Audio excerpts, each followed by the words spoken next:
Free them all. We're saying Free 'em all. Mumia Live and Abu direct. Jamal, Make use, take use, take Oscar use. Grant, Free 'em all.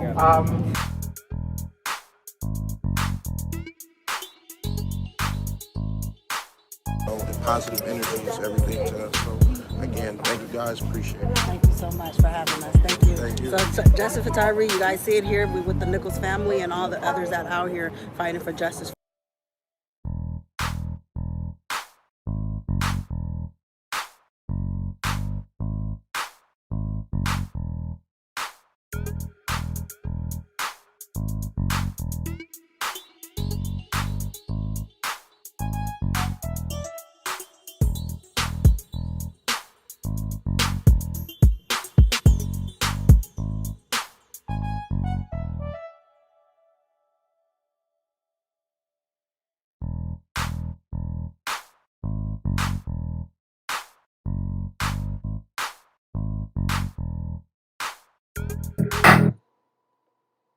Okay, hey, everybody, welcome back to the channel. It's your girl Hollywood Next in the building for you guys yet another one.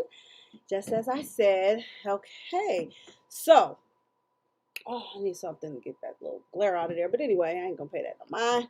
So, Woody, YSL Woody, okay, did a sit down, as y'all can see, with the lead attorney, and he said a lot of stuff in this here video. And by the way, I do not own the rights. Okay, let me put that up there. Let's get that going. I do not own the rights to this content. I'm using this as fair act use, okay, for commentary and breakdown purposes. Let's see. Let me get that up there. Get the copyright disclaimer up there. Hold on, y'all. Where's my copyright at? Can you have that up there? All right, let me just get this information out to the people. This commentary, wait, not that. Fair act use. I want that one too. And this one. Nope, it's not alleged because he spoke it. But this is fair act use. Okay. And let me get my welcome and banner up there. All right, welcome everybody to the channel. I'm your host, Hollywood Next, bringing you guys yet another one. See if I get a little lighting in here. Take that glare out of there. Should I close this up? Let's see. Okay, that may be better. No lighting. All right. Okay. Boom. All right, let's get into this here. I'm just gonna get right into it. Y'all see the corruption that's down here. Y'all see the corruption that little Woody has been under, and there's probably even way more corruption that y'all haven't seen that Woody has experienced. And never let me tell that. The other parts? Yeah, I've been in jail for jaywalk. I mean, I've been in jail for walking down the street, and they tell me for driving with suspended license, and I walk. Wow. They tried to suspended license. You were walking. My last arrest when I got locked up in 2021, I was walking in Atlanta Station, and the police put up on me 100 deep, threw me on the ground, tased me in my face, pulled my shoulder out of place, didn't even take me to the hospital, and then they told me I'm going to jail for driving with suspended license, reckless driving, and carrying a convicted felon by firearm. So, and you were just walking. Yeah. Let me stop this for a second. I'm going to break it down. So basically, Woody is so valuable because he has experienced the corruption. He knows the corrupt side of everything. And that's why he needs to be protected at all times. He has a lot of information that they don't want to get out. Okay, so that's why they are trying to silence him, because of the information that he knows. But I'm going to say this. If Woody don't do nothing else, you better do a video recording. Keep it for yourself in your own records of the information and the knowledge of all of what you know. Because God forbids, you know what I'm saying? And I don't want to put it in the atmosphere, but I'm going to leave it there, right there. But if God forbids, okay? So my advice to him, get you a recording, video recording, and say what you know and put it on the recording. Make copies, give it to the important people that you feel should have it, because you got to protect yourself. I mean, golly, he knows too much, y'all. I went viral on social media back in 2021, and everybody see me laying on the ground. They had to go find the car.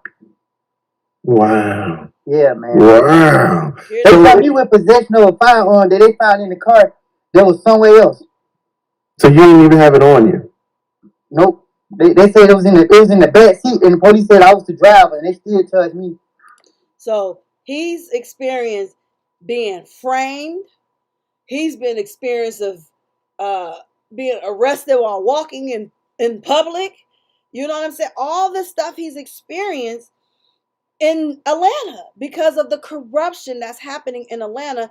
And a lot of this stuff, you know, and that's why the judges is angry. And the judge can say, oh, I know, I have an idea of who told me. And then they're trying to put it off on his attorney, Kayla. I'm not going to say what I suspect. I'll just leave it right there at that. I don't want to put nobody in no more harm than they already, you know what I mean? It's a lot surrounding this. This is very, very serious. I don't take this lightly, y'all, and y'all shouldn't either. And made me plead guilty to it. And see, now you're really talking. Because a lot of people think, oh, well, you know, you should never plead to anything. But defendants and criminal defense attorneys, we all know so many times, guys, it's in your best, and this is going to sound bad, but so many times it can be in your best interest to plead to something as opposed to go to trial, because if you go to trial and lose, the time that they're going to try to stick you with is insanity. Can you hear me? Yeah, we can hear. Can you hear me? And see, they messing with the lie. And that's what they do. They don't want this information out in the public. They're trying to silence him in every which way they can. So that's why when he goes live, it's a problem, and they don't know what he's going to say. And that's why he always said, I hope, you know, they don't come try to, you know, arrest me for this. You know what I'm saying? Every time, if y'all go look at the videos that I've been following him and watching him, how he's been out here, it's just very concerning because he is extremely valuable. And I'm just going to crack my little joke before we get any further. But do they not kind of got the same, like, handshake? Woody look like a miniature version of the lead attorney. I had to tell y'all that. But anyway, let's get into this. Can you hear me, Pep? Oh, he dropped off. And what is the lead attorney doing calling him a pimp? Can you hear me, pimp? Like, that ain't cool. Come on now. You attorney at that. I don't know if you're a real attorney or you just call yourself the lead attorney. But if you is, like, come on now. That's language. That ain't necessary. I know you trying to, you know, speak to him on his level and everything like that. But I just found that a little disturbing. Me personally, I didn't like that. So anyway, he's back. Let's get into it. But yeah, Woody, like, you know so much about the corruption of the system that people don't get to see on a daily basis. And I mean, let's be fair, it's because you've had so many interactions with the police and the courts. Is that right? Right. So what they did was they targeted me. I've been in jail for shoplifting, and I ain't never been in Henry County a day in my life. They got you in Henry County for shoplifting? 2015. Now, how is that possible? Okay, if he says he's never been to Henry County, but he's charged with shoplifting, and I don't think he's a thief. I mean, I ain't gonna say he is if he ain't. I'm not him. I don't know what he do or he don't do, but I mean, it just like that seems strange. 2015. I don't know how old he would have been. We're in 24. He's 32. Then he would have been 22 or possibly 21 because he's about to be 33 next month. I was out on the end of this 2014 month. Actually. Okay. My math is mathing. Don't hate the game or don't hate the player, hate the game. That's what I'm gonna tell you. The haters in the back. Okay. I know y'all mad, but it is what it is. I was riding 4-wheelers and the police caught me. Said I had a warrant for Henry County for shoplifting. I'm like, shoplifting? That ain't my motto. Yeah, I ain't stealing out no store. They said I was stealing ink cartridges. I'm like, I didn't know what that was. Right, I was like, y'all gonna try to put some charges on Woody? Come on now. So now we're gonna get into the depths of this stuff because he says a lot in this here uh, conversation with the lead. So y'all can go to the lead attorney platform and watch the full video without my breakdown or without my interaction with this video and get your own perspective of it. But again, I just wanted to give you my reaction. I wanted you guys to hear what I heard out of this conversation because honestly, this is serious, okay? This is extremely serious, and it just starts to make even more sense about this whole YSL trial, this RICO, why they're, so adamant about not wanting to recuse themselves, and they got these people put in places to do the things that they're doing. The world is corrupt. It's not just Atlanta, or Granville. This happens everywhere, unfortunately. But he's just calling them out. To late, like, I never even been in this county. It was so far away. I thought it was another state. Right. People like, well, they know it wasn't you, but it's a process you got to go through. But they offer you abandonment and 10-year probation. But if I was in jail, I would have taken it by me being on the street. I ain't taking that. Right. So I had missed court because they give, like, Henry County different from Fulton. I want to know, did y'all hear what he just said? The charges that he was dealing with, had he been locked up, he would have took the deal. But see, because he was free on the streets, he was able to fight it. And that's why it's important to be free. Because when you free on the streets, you can fight your case way better than you can if you locked up. You can't make the calls you want to make because everything is being recorded and monitored. It's nothing. They're gonna know what your right hand is telling your left hand and your left hand telling your right hand when you in their system. So the goal is to get out the system and give them people back their number and never ever deal with the system again because it's too corrupt and it's too messy. But when they want you, they will get you. And even if they wanted him, they can get him. He's not untouchable because they know where he at all times. You know what I mean? Like they got 24/7 surveillance on him, especially during this YSL trial. He's not even relieved of his duties as a sworn witness because at any moment if they need him to come back and get on that stand and testify again, he got to do what they want him to do. It's a bad situation that he's in, to be honest. I actually feel for him because he needs to be free just as much as Young Thug and anybody else that's going through this injustice system that's corrupt. Alleged corrupt. I'm going to throw the alleged out there. Alleged, because, they'll try to mess with us. She's saying the same thing, everybody. No, I just see what I see. If it looks the same and it's quacking the same, then it is a damn duck. You one piece of paper with all your court dates on there. And I throw the paper away when I first got out, so I missed court. They put an FTA on me. So, when they catch me again, I called them like, hey, I missed court. I didn't know I had court, but I asked you, and you told me I ain't had to go. So she's like, well, turn yourself in. So, people be talking, they don't understand, like, the power that these people hold. And if they really feel as in you valuable, you're a certain individual, they can do whatever they want to do to you. Like, everybody want to talk, and you don't know. Like, I done been in jail for driving without license. I had my learners in my hand. Wow. And it was like 3:30 in the afternoon. The police told me, his supervisor told him he had to lock me up. Like, this is an ongoing thing. That's why I have so many criminal history. Mm-hmm. Let's start with that. When did you start kind of, I don't want to say, this with the street life type of thing, but when did you start having interactions with the police? How old were you? I was 18. I lost my mom. Like, my mama died in 2008. Mm-hmm. And my first time going to jail was 2000. Wow. So he hadn't even dealt with the criminal system until he was 18 years old. Sound like he had a great mom. Sound like she was really parenting him and pushing him in the right direction and was very supportive to him. And when she passed away, and my condolences to him, even though it happened in 2008, he still lost his mama. It is what it is. And so it's unfortunate because he's going to start talking about the routes he took after his mama passed. And this is how he got himself into the situation and why he is where the situation he's in today. 9.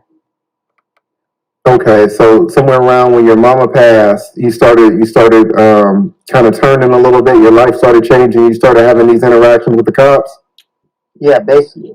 Okay. I'm not gonna say like I was innocent. Like I just didn't care. I didn't care no more. Like it was what it was. Yeah, and you say you're from Mechanicsville. Can you explain to the people like how Mechanicsville is? What's the atmosphere? Is it like high income or is it lower income? It's low income. It's a community full of a lot of people with nothing better to do. Mm. So it's like we don't have people in the community. We have some that try, but these are people that's from the community that try. We don't have people that try to inspire us to be better, to motivate us to do different. So, just like every other neighborhood in Atlanta, we adapt to our environment. Wow, that's deep right there. That's why I wanted to break this down because honestly, I felt this when he started talking. I felt that. I was like, "Oh my goodness, this kid has been through a lot." And then too, he like he said, he had to adapt to the environment that he was put in.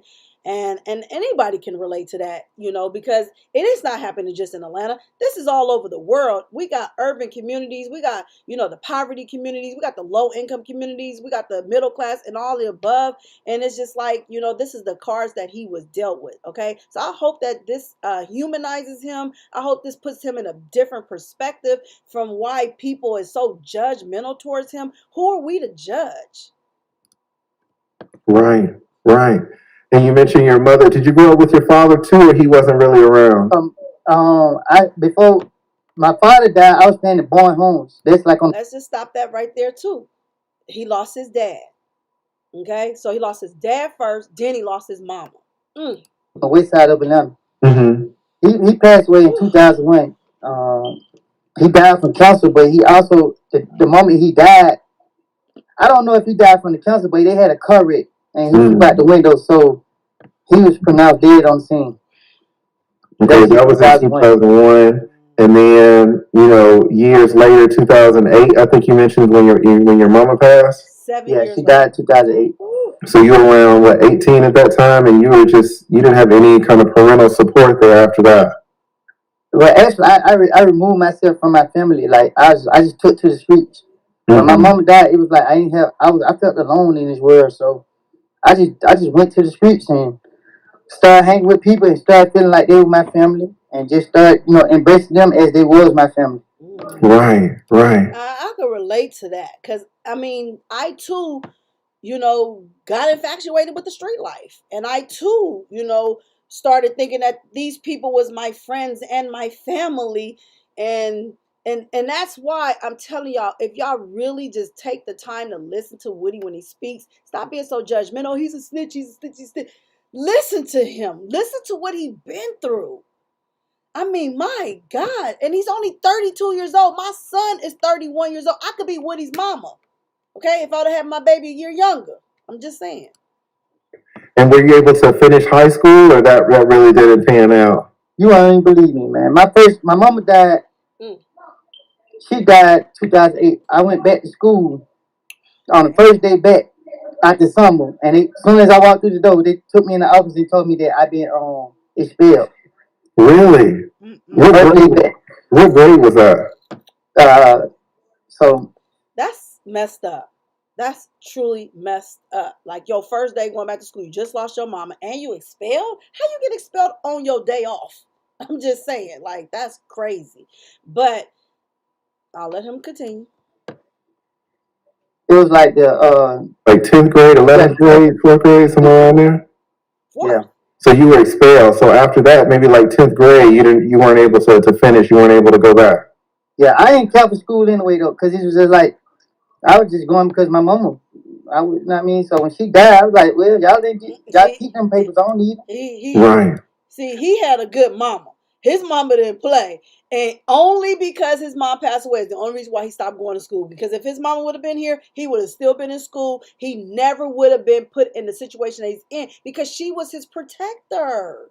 She was guiding his life and putting him on the right path so he wouldn't go out in this world and let the people that he felt was his friends and his family be that to him, because he had that from a caring and loving mama. Okay? Golly, free Lil Woody, Thug, and the rest. And so then what were you doing in 10th, 11th grade? You know, what was your life like if you weren't going to school? Oh, well, when I was going to school, I was acting a fool. You know what I mean? So, but it was different, though, like, because I had my mama, so I really wasn't trying to, go too far. But I was smart in my class. Aww. I was just aside. I was smart. That's right. I used to participate in a lot of the work. Because once I got in high school, I got them take me out to special classes. Because I wasn't taking special classes in high school. I was tired of that. Okay, so you were taking like a special... He didn't want to be in special ed in high school, because now he's at the age where he's starting to probably understand and realize, wait a minute, I want to be with them kids. Like they not in these type of class. Why I can't be? I totally can understand that. That man, his life story, and this is just a piece of it. This ain't even the pie. You know what I mean? But my goodness, it's so touching. And again, I'm praying that people see this and humanize him, understand the path that he was on wasn't even for him. He got caught up in something that he just got caught up in. And again, I'm going to let him speak it, and I'm just going to keep breaking it down. Middle school too. And then when you got to high school, you decided the special classes really weren't for you anymore. So I had to take special classes because I have a hearing problem. Okay. So they was teaching me how to... So his problem wasn't learning disability. He had more of a hearing issue where, he couldn't hear out of one of his ear, and he was fearful of losing his second ear. Y'all keep listening to this, not BRB. I know how to do sign language. Oh, really? Okay. So it was just a precaution just in case I might lose the hearing in my other ear. Mm-hmm. So as I learned it, I was like, it's no point for me. Like, I'm not going to be taking me class teaching. I'm in high school, they teach me elementary school work. Right. It can kind of be almost degrading or like insulting, right? To a certain extent. Right. I feel you. So then you got out of those classes and you decided, your mother passed, and you decided that, really the only reason you were going to school was because your mother was kind of pressuring you to do that. And when she was gone, you decided to really take yourself out of the schooling environment. And so when I was going to school, I just get picked on by the people that who knew me, because they be like, you in slow class. I didn't like it. Right. So I used to tell mama all the time, like, I'm not going back to them classes. So I used to get picked on by, it did something to me, so I used to go to class and pick on the people in the class. I used to beat them up and do the evil things to them because, I didn't know any better. Right. So when people did something to me, it created anger in me. And you mentioned, even your name, like Lil Woody, right? I can see how people might want to pick on you. How tall are you? 5'6".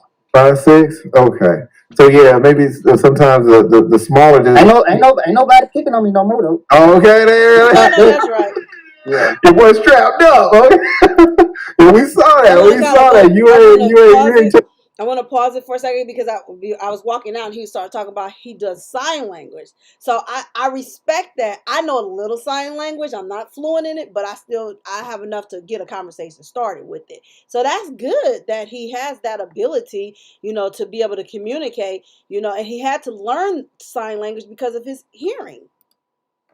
Taking no slice. We absolutely saw that. You were real with it. That's for damn sure. Mm-hmm. And so after you took yourself out of high school, kind of 11th grade, 10th grade, like what were you doing on a daily basis if you weren't going to school? You were just kind of out in the streets? Yes, I had my best friend, his name DB. Mm-hmm. Man, he was just kicking a lot. He was a fly dude. Like, he wanted them to shoot dice and talk to girls. Mm-hmm. Man, him just kicked it, on a daily basis every day and just spent time with each other. And one day, he ended up getting killed. Yeah. So when, I was in my feelings about something that I shouldn't have been in my feelings about.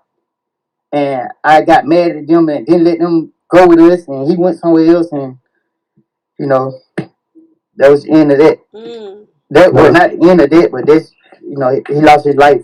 So I blame myself all these years. Because I feel like if I would let him get in the car, he would have still been here. Man. And I wasn't mad. Aw. And see, he has a lot of traumatic experiences. And I'm no diagnosis, nobody, I can't diagnose, but I'll just tell you from what I see, that's PTSD. He definitely has PTSD. I hope that if he's not getting professional help like therapists or therapeutic help, I would encourage him to get therapeutic help. The reason I would like to encourage him to get therapeutic help is because I recently just launched Normalized therapy. I should be wearing my brand, but I will start putting it out here because we need to normalize therapy in the Black communities. Because in the Black community, there's a stigma, and in the stigma, it's not normal. They identify you as being something that you're not. You are not crazy for getting therapy. The people who don't get therapy is why they will say that they're crazy. I say the people who ain't getting it is crazy. The ones who's getting it is smart. So get therapy. You can reach out to me on email, hollywoodnex@gmail.com. I will share all the information that I have to you about my organization of Normalizing Therapy. That's what it's titled. And I'll put the link here in the chat so you guys can get some familiarity, to familiarize yourselves with exactly what it is that I'm trying to do for the benefit of my people. This is my give back to my people to say, you know what? We not fit to sit here and put this stigma on therapy like it don't work. It works. And I know it works because I'm a walking testimony that it works. And if those who are in need of it, and you can see people, you can look at people, you be like, oh my God, something is wrong with them. They need some help. You know what? They probably do. And what you should be doing is say, you know what? There's this young lady on YouTube, and she has this organization that she just launching, and it's called Normalized Therapy, and it'll get you the conversation started and the resources and all the information that you're going to need to succeed in your mental health, because your mental health is just as important as your physical health. Mad with him, I was mad with my other friend, but he didn't pick a side. So I'm like, well, you ain't picking a side. That is you picking a side. So you with him, you stay with him. And I don't do that no more. So now it's just like. So let me stop that for a second to break what he just said down to a science, okay? He felt the way, right? And it was like he was trying to make people pick a side, like his friend that lost his life. Pick a side. And see, for me, I always felt like if I'm good with somebody that you're not good with, why do I got to pick a side? You know what I'm saying? Like, your problems are your problems. My problems are my problems. But see, in the urban community, every problem is all our problems. And honestly, it's okay for that to be, but just direct them in the right direction and don't take it on your shoulders like it's your responsibility. And that's the problem. And that's what a lot of mental health comes from. And since we're talking about mental health, I just wanted to put that out there. But again, these are decisions that he made when his mama was gone. Now his mom and father are no longer here, and he started making these poor decisions and thinking that these people in the streets was his friends. He had to learn that they were not his friends, and that they don't got half his back as he had with them, probably not even none of his back, okay, as he had for them. And I understand that too, and I'm sure you can as well. It just took me down another path. Okay, so you had a best friend, and there was another dude that you were having a disagreement with. It was my cousin. I had a disagreement with my cousin. We all hang together, and I did something that I should never did, but I did it for good purposes. And my cousin was like, "Bro, you wrong, bro. Don't do that. Like, man, I brought this person out here." And I was like, well, he better take this money. If he don't get this money, he ain't gonna get nothing. Anyway, the dude, like, he didn't want the money. So long story short, my cousin went act like he wanted to defend him. And I told my cousin, well, if you want to defend him, you can get his treatment. And, me and my cousin fell out. And, then he was like, he didn't want nothing to do with it. He ain't picking my side, he ain't picking his side. And me, I was an angry bird. So I was like, well, you did just pick your side. And I let him and my cousin, I told them they couldn't ride with us, and they went to another neighborhood, and he ended up getting killed. That's how they went. And then you ended up blaming yourself for not.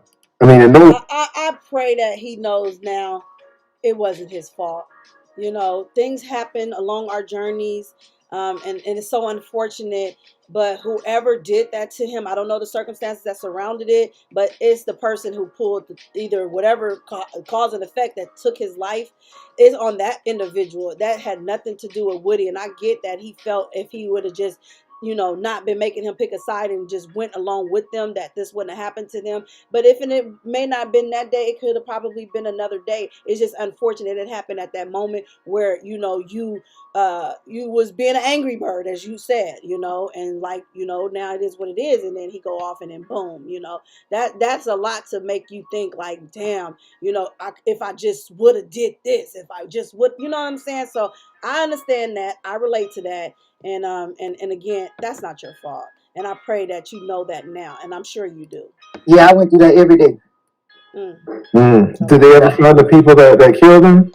No, they didn't kill. They said it was gang related. And they just throw it away like that. That's how they get us. When something happens, oh, it was gang related, and then it's an unsolved homicide. So sad. And this happens all over the world, not just Atlanta. Whatever leads they were getting, they was already getting rumors that I had already been through that. Oh, so now they're trying to make it seem like Woody did it. Okay, I had to make sure I understood where he was going with this. So they was putting that off on him as if he possibly had something to do with it. Am I reading that right? If I'm not, y'all leave y'all comments in the comment section. I don't even think I see my comment box. If y'all even comment, I don't have a comment box open. But anyway, yeah.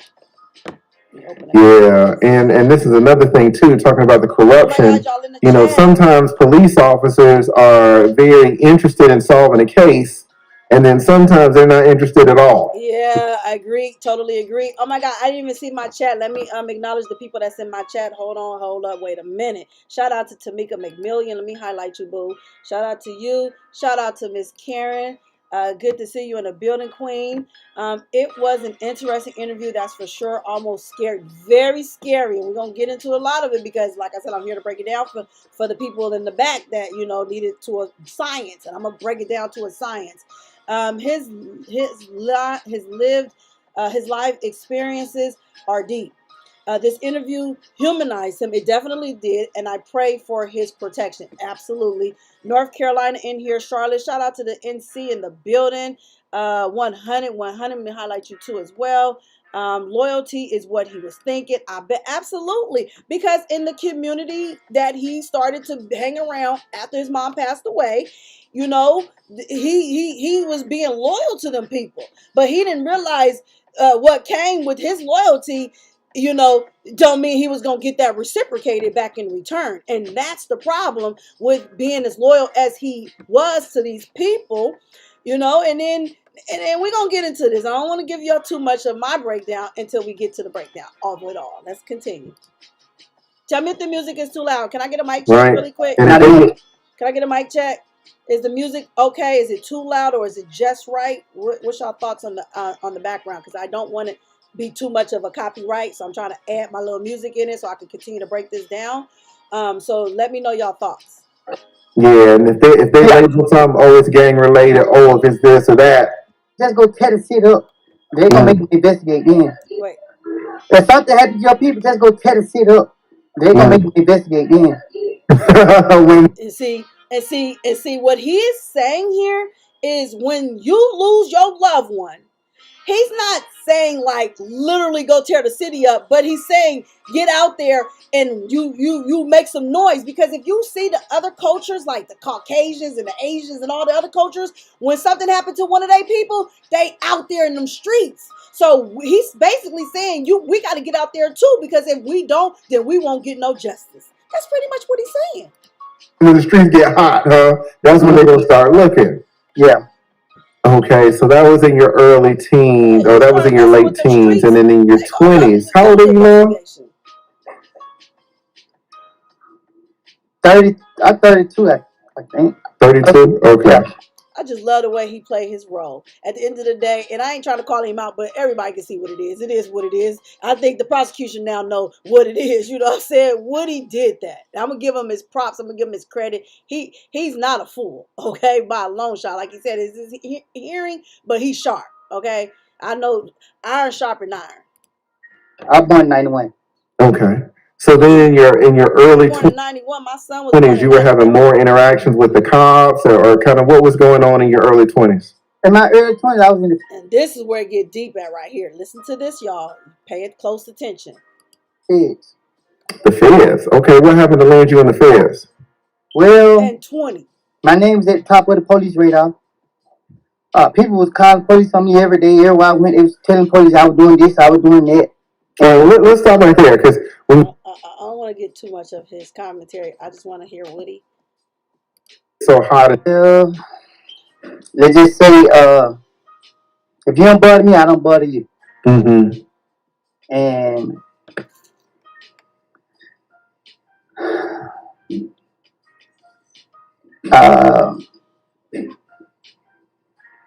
they listen to music. So many people didn't like me, and they feel like the best way to get rid of me was to put police on me. So it was a lot. It was a lot of people just calling me in saying I was doing this and doing that, and a lot of stuff I was doing. I don't care. I'm not ashamed of it. Like, there's a phrase I had to go through in life, and I pray nobody ever get me back in their mindset. But it is what it is. Got you. So you were. He's a work in progress. He's been traumatized by the streets. He been out there in them streets. I get it. I've been out there in them streets too. I pulled back. You know what I mean? When they started gentrifying our community back in the late 90s, it was time for me to make that change, baby. I was like Michael Jackson, got to make that change, you know? And I think this, in my opinion, this is Woody's resurrection. Woody is being resurrected in our faces, and a lot of y'all may not even understand the terminology of the resurrection if y'all not biblical, okay? I am. So I speak the language fluently when it comes to that good Bible, okay? So again, this is to me, he's being resurrected in our faces as a new person. He's not going to be the same Woody he once was, but they're going to have to free him in order for him to truly be who he's trying to become. Doing some things and people weren't liking it, and people were reporting you to the police. A reputation, but a reputation with the police. Is that right? Well, actually, I already had a reputation, but not with the police. I had a reputation in the street. Mm-hmm. He was like a menace in the streets of Atlanta, in the area where he come from. And to the point where he said he didn't have a reputation with the police. He had it with the streets. So the streets was intimidated, but they created this in him. Okay. And so when he became more than they can handle, now they want to get the authorities involved to get them off of his neck. I wanted to break this down to a science because I know I could do this and much more. But once I started, taking on certain paths in life, then here they go. Mm-hmm. You feel me? Everywhere I go, they right there. I spit on the ground, they right there. Like the police. Yeah, they right there. Mm-hmm. So even recently, the last time I just got it released. This is extremely important, y'all. Pay very close attention to the statement he is about to make. Listen clearly, and I'm gonna break it down. You know, I'm gonna point it out, but I want y'all to see if y'all catch it. I went to court. Judge Cross, what's her name? Rachel, the one who they tried. He said it correctly. Listen to Judge Rachel Cross's what she was in this situation with him. Keep game, y'all. She was my judge. She was his judge. Did y'all hear that? Judge Rachel Cross, the lady that just did not want to recuse herself from this case of the YSL, was his judge in a case just before this case. Peep game. I got in her courtroom, they violated my rights. The moment he walked in the courtroom, his rights was violated. Because they put a stigma on his name. You know what I mean? They's intimidated by this brother right here. But just So let me just back up here. Young Thug case, and then Brian Steele. We read all these judge on this whole Young Thug. You know, Judge Glanville was the judge on this whole Young Thug case, and then Brian Steele. We read all these motions, guys. Everybody's trying to get Brian Steele off the case. I'm not Brian Steele. Everybody's trying to get Judge Glanville off the case. And so now this case has been assigned to Judge Cross. And what you're saying is Judge Cross was the judge in your most recent criminal case, apart from the last one I just got out of. What was that about? Now, but before he go into that, just look at the conflict of interest right there. You got Judge Cross, who was his judge. Now the judge in the YSL, the female that they got, and Brian Steele, which is Young Thug's attorney, and they're trying to get Judge Crossing them off the case, okay, because they feel like nobody in that county or that state could try this case because it's too much corruption. So Woody is under lock and key. You see this importance, y'all? Woody is under lock and key when it comes to this criminal system, this judicial system. When you got Judge Cross, which is a conflict because you was his judge in one case prior to this YSL case with Young Thug and them. Now, and now you was his judge. Now you the whole judge of. It's a conflict of interest. You tell me you don't see the corruption in that. When I got locked up in the land station, they put a firearm, they put a gun on me. Oh, that one. So listen to this. He's been victimized by the streets because of the path he chose after his mom passed away. And then the judicial system that put a stigma on him, and he can't even spit outside or walk on the ground a certain way or even really walk, period, without them coming at him. Everything he does. Now, I'm not justifying whatever it is he had going on in his past tense and all the stuff that he was accused of. I don't know it like that. I'm telling you what I'm hearing come out his mouth because he's the horse that's speaking. Okay? I like to listen to the horse's mouth. And my God, I'm praying for this young man. And I hope that the people can see, excuse me, the path. It was the path. And I tell you, I know that path so very well. That's why I thank God Almighty, he pulled me out of it. Okay? He saved a wretch like me. So if he could save me, he could save Woody too. And he can save you too out there. Okay? It's the choices y'all choose to make. Life is all about the choices. You got to walk by faith and not by sight. Okay. And so Judge Cross was the judge for that. Yeah, I never seen this judge before. I never heard of her. It was my first time going to friend her, and she's like, I know who you was. Really? I'm like, how you know who I am? So I don't know what type of story they got of me on there in that courthouse. But my lawyer, Marilyn, he came through. He got me that bond. And the prosecutor, they tried everything in the power to get them to deny my bond. Because they really were holding me in jail. They wouldn't let me out.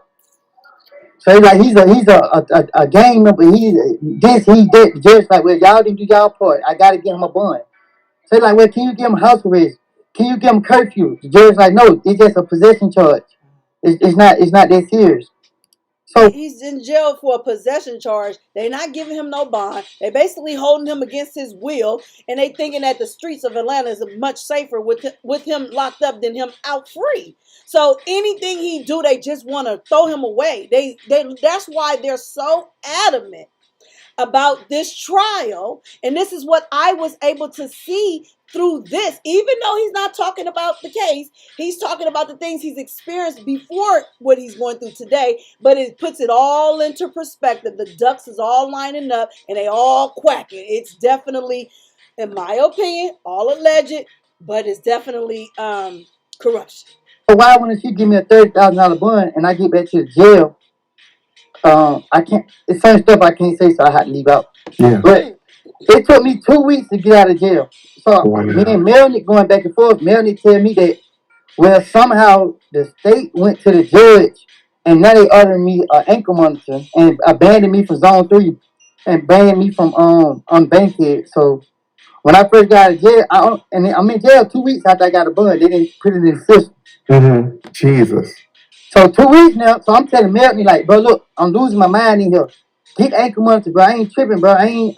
I felt that. When he said he was losing his mind in there, I felt that.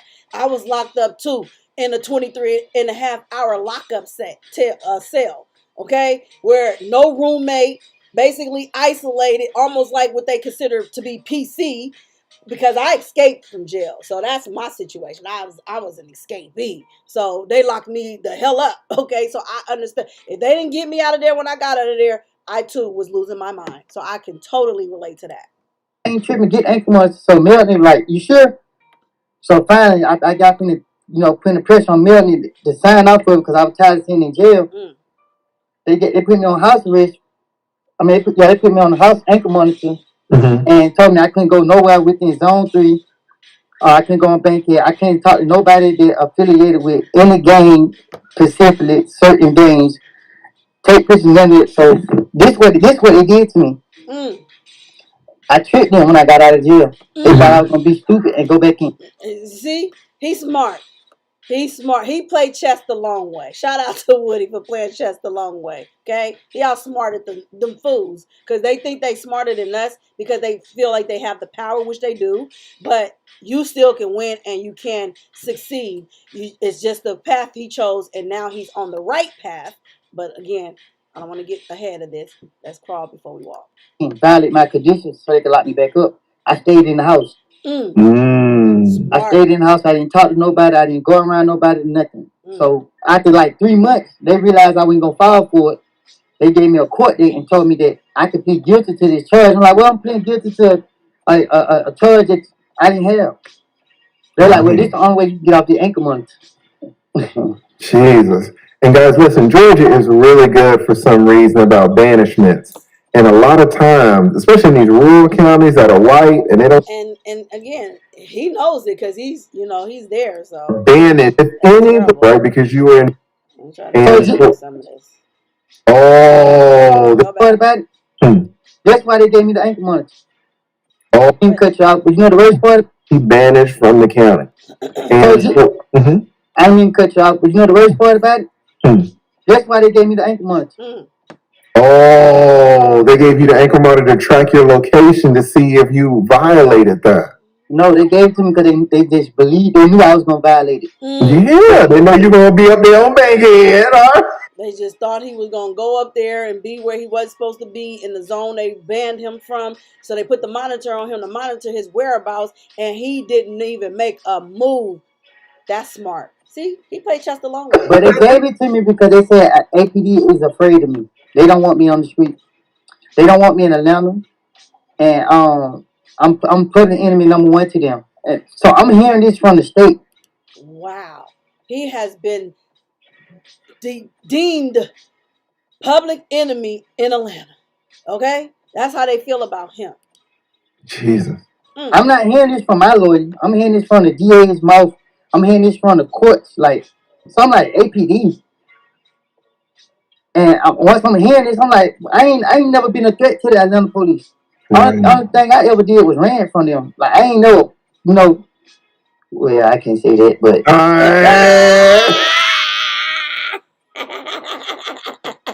I caught that too, and I ain't gonna break that one down. So hopefully y'all caught it too, okay? I ain't gonna break it all. It shouldn't be. And then, like, you're getting. They had. I seen. What you're saying? Yeah. Yeah. Like they had. I seen. Like, I was somewhere the other day, and they saw me, and you know what they did? They put up like 10 cars and just sat there and just watched me. Jesus. So I put out my phone and started recording them. Like, okay, they about to harass me, y'all. I don't run from them no more. I'm not intimidated by them no more. Like, I don't bother them. I ain't break no laws or nothing. I just ask them to leave me alone. I'm just trying to live my life. Live your life 100%. His streaming drops. I always feel they are tampering with the stuff because they don't want this information out here, you guys. So I'm gonna skip through this, get him back up here, because his live dropped right there. He's gonna come back, but do you hear what he putting out here? They don't want this told. They will silence people to tell this information that he's actually getting out here on these platforms. So shout out to the lead attorney, for having them come on and talk about things outside of the case, but still make you look at the case as what it is. The lead, that was a power move from the lead attorney. That was a power move. Shout out to you for that. I see what you did. I like that. That's how you got to move. He is attorney, so he should know, what I'm saying, how to move like that strategically. Let's see. We'll see. Let's get him back up Thank you for being patient. Even it hot. All right, we got a little screaming. Okay. So many technical issues. You were there. What was going on then? This is a closed case, right? So you can kind of talk Yeah, about it. yeah, I can speak on it. Closed. All my cases are closed out. Can't nobody do nothing to me but put fake charges on me. That's all they can do. Gotcha. I don't even want to answer that question that just came in my comment section, because if you don't peep the game, then that's on you. Okay? I'm not here to expose Woody. Okay? I'm not here to expose Woody. I'm humanizing him. I'm sorry, Robert Bobby Halls. But I'm not gonna I'm not fit to add already to this man's life, you know what I'm saying, what he already got going on. Okay, he speaks volume if you hear what he said. Angry bird. I mean, how else clear do you need to hear it? I mean, and again, I ain't trying to expose Woody, so I hear you, Robert, and I want to let you know you are acknowledged, and I'll leave it there. Okay, don't take everything. This is entertainment and educational and informational purposes only. Okay, just put it like that. Hopefully you are being entertained, because come on now, what?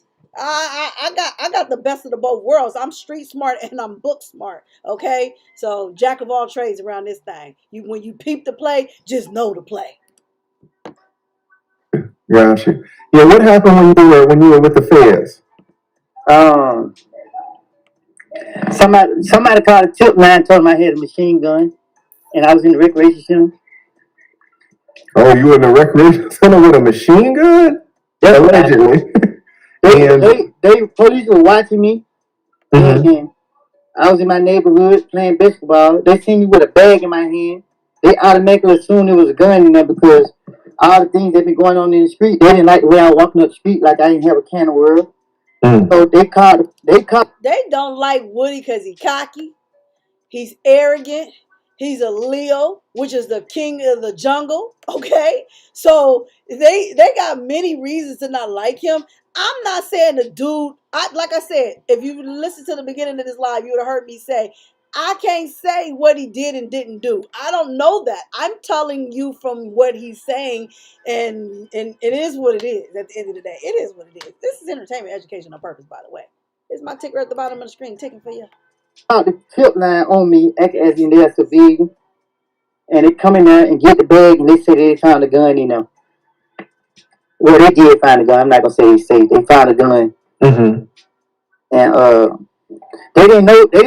They didn't have the camera to show that I brought it in.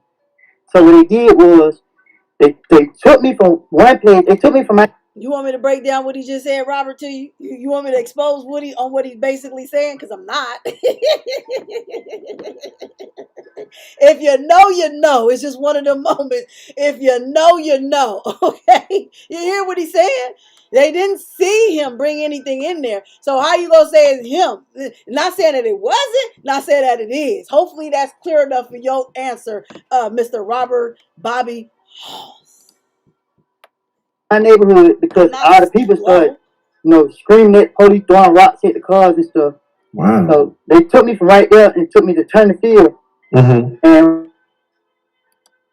it went out again. Let me skip through it. They don't want him talking.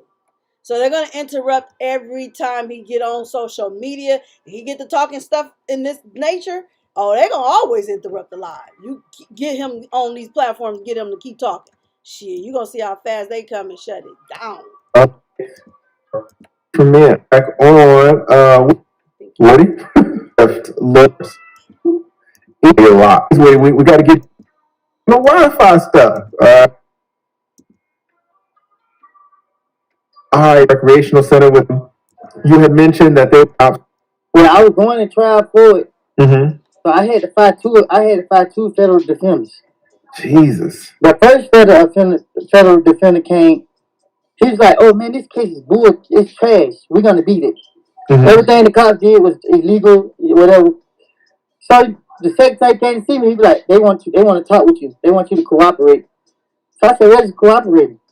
He said, "I don't know. They want information." I said, "Well, I don't know nothing about no information." Like I told him out the real, like I'm a liar. You feel me? Like so he was like, "Well, they believe you got some valuable information." Long story short, I told him I don't know nothing. This boy behind my back and went to set up a Profer. So I got a court day. I go down there and I see all the police. They lock me up instantly. Let me pause that for a second. I don't want to get too far. Y'all don't hear what he's saying. So the the public defender, the federal public defender that Woody had, asked Woody to work with the authorities, basically, and he like, what's that? Like, you know what I mean? So that was a no-go. But behind Woody's back, they go set up a Profer. Just kind of like an ex parte. So similar to what just happened in the secret little hearing that they just had. Okay, the secret ex parte that they just so happened to not want to include Young Thug's lawyer. Okay, so when I'm hearing here, and that's why I'm breaking this down for the viewers here, is so y'all can understand kind of like he's talking about the YSL case without talking about the YSL case. Okay? Sharp brother. Okay? He's very calculated. He's very, very, very, very careful. I like what he's doing here. And again, he old enough to be my son. If I would have had my child 2 years younger than I did. And I don't think I could have did it then because I didn't lose my V then. But anywho, let's continue. Be mad. I'm like, these people like, you know what this is? So he be like, I said, no. You can't come and agree to me that. So he tricked me and told me that if I agree to the profit, I get my charge dismissed because they violated and he gonna point out all the facts. Mm-hmm. But the profit really was a meeting with all the investigators and stuff. So me and him get arguing in front of them. I told him he fired. He good for firing him though. You fired. So your initial attorney, and when you say a federal defender, this is someone that the state gave you? No, this is something that the feds gave him. He's past the state, sir, and you a lawyer. Come on now. Come on. Don't let me call you out, Lee. No disrespect because I'm using your commentary. I want to be very respectful. But no, federal public defender is what he had. His federal public defender tried to play him and convince him to sign off on a proffer, knowing that means that he's willing to cooperate with the authorities so they could give him a deal and throw away everything only if he's willing to cooperate, which he said from the start he was not going to cooperate. So they grabbing Woody thinking he's one of the weak links, and that him being in their eyes a weak link, that he will cooperate with them, give them what they wanted, and still throw him under the bus because it's going to be in paperwork, that he did this. Okay? They've been trying to get him every which way they can. So let's continue to listen to what had happened with and I'm going to read your comment in the section. I see you in the chat, Chadigi. The state gave you to represent you, right? And the United States gave me. The United States. Yeah, you got to be specific when you talk about federal. Okay. So the federal government, because it's a federal case, assigned you a federal public defender. Is that correct?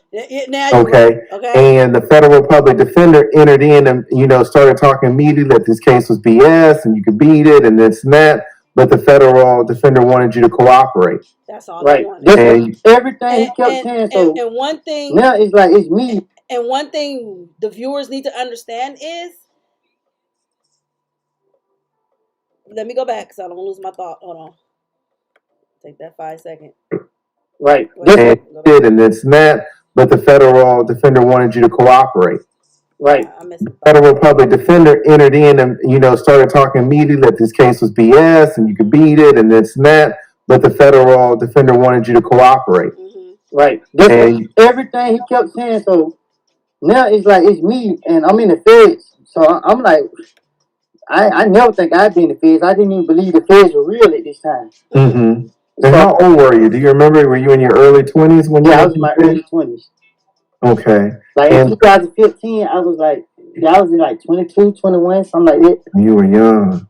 Yeah. Okay, and then your attorney said, he's going to get you off, but then... I was going to say, that's how manipulative the system is. They tell you one thing, and then they do another.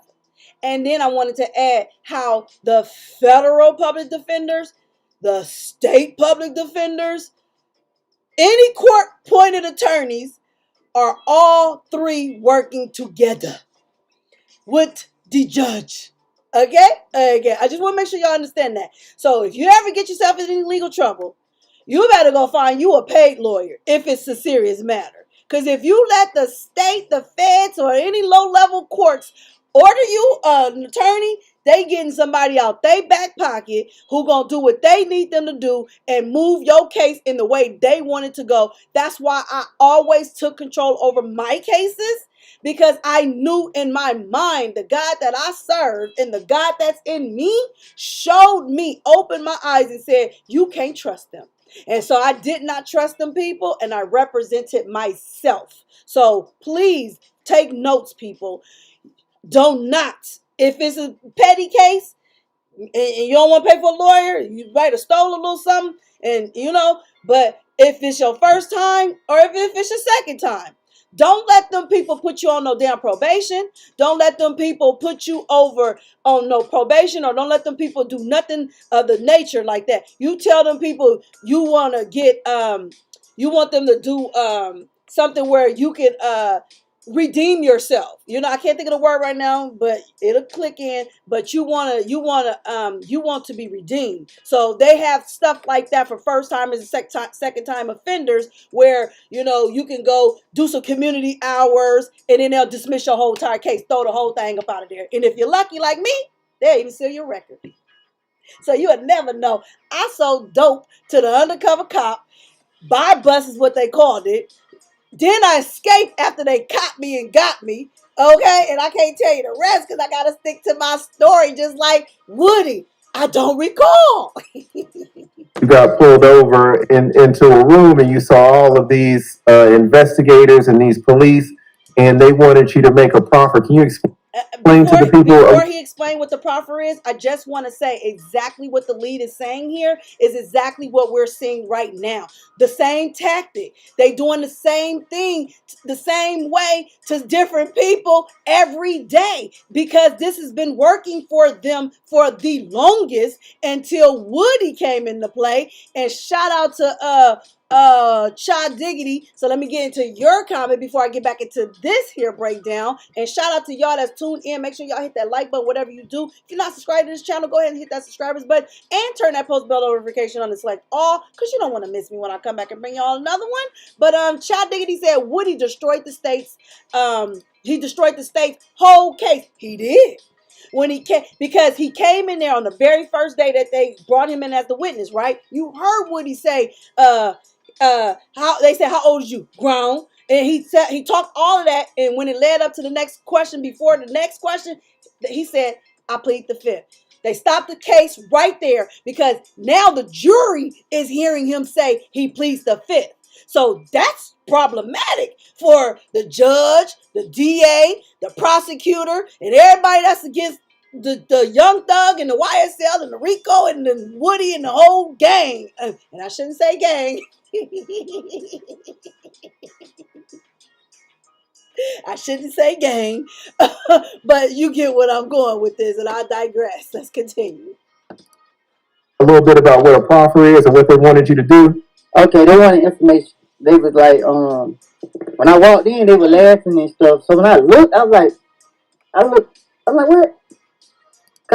gonna throw y'all a nugget. Who y'all think informed Brian Steele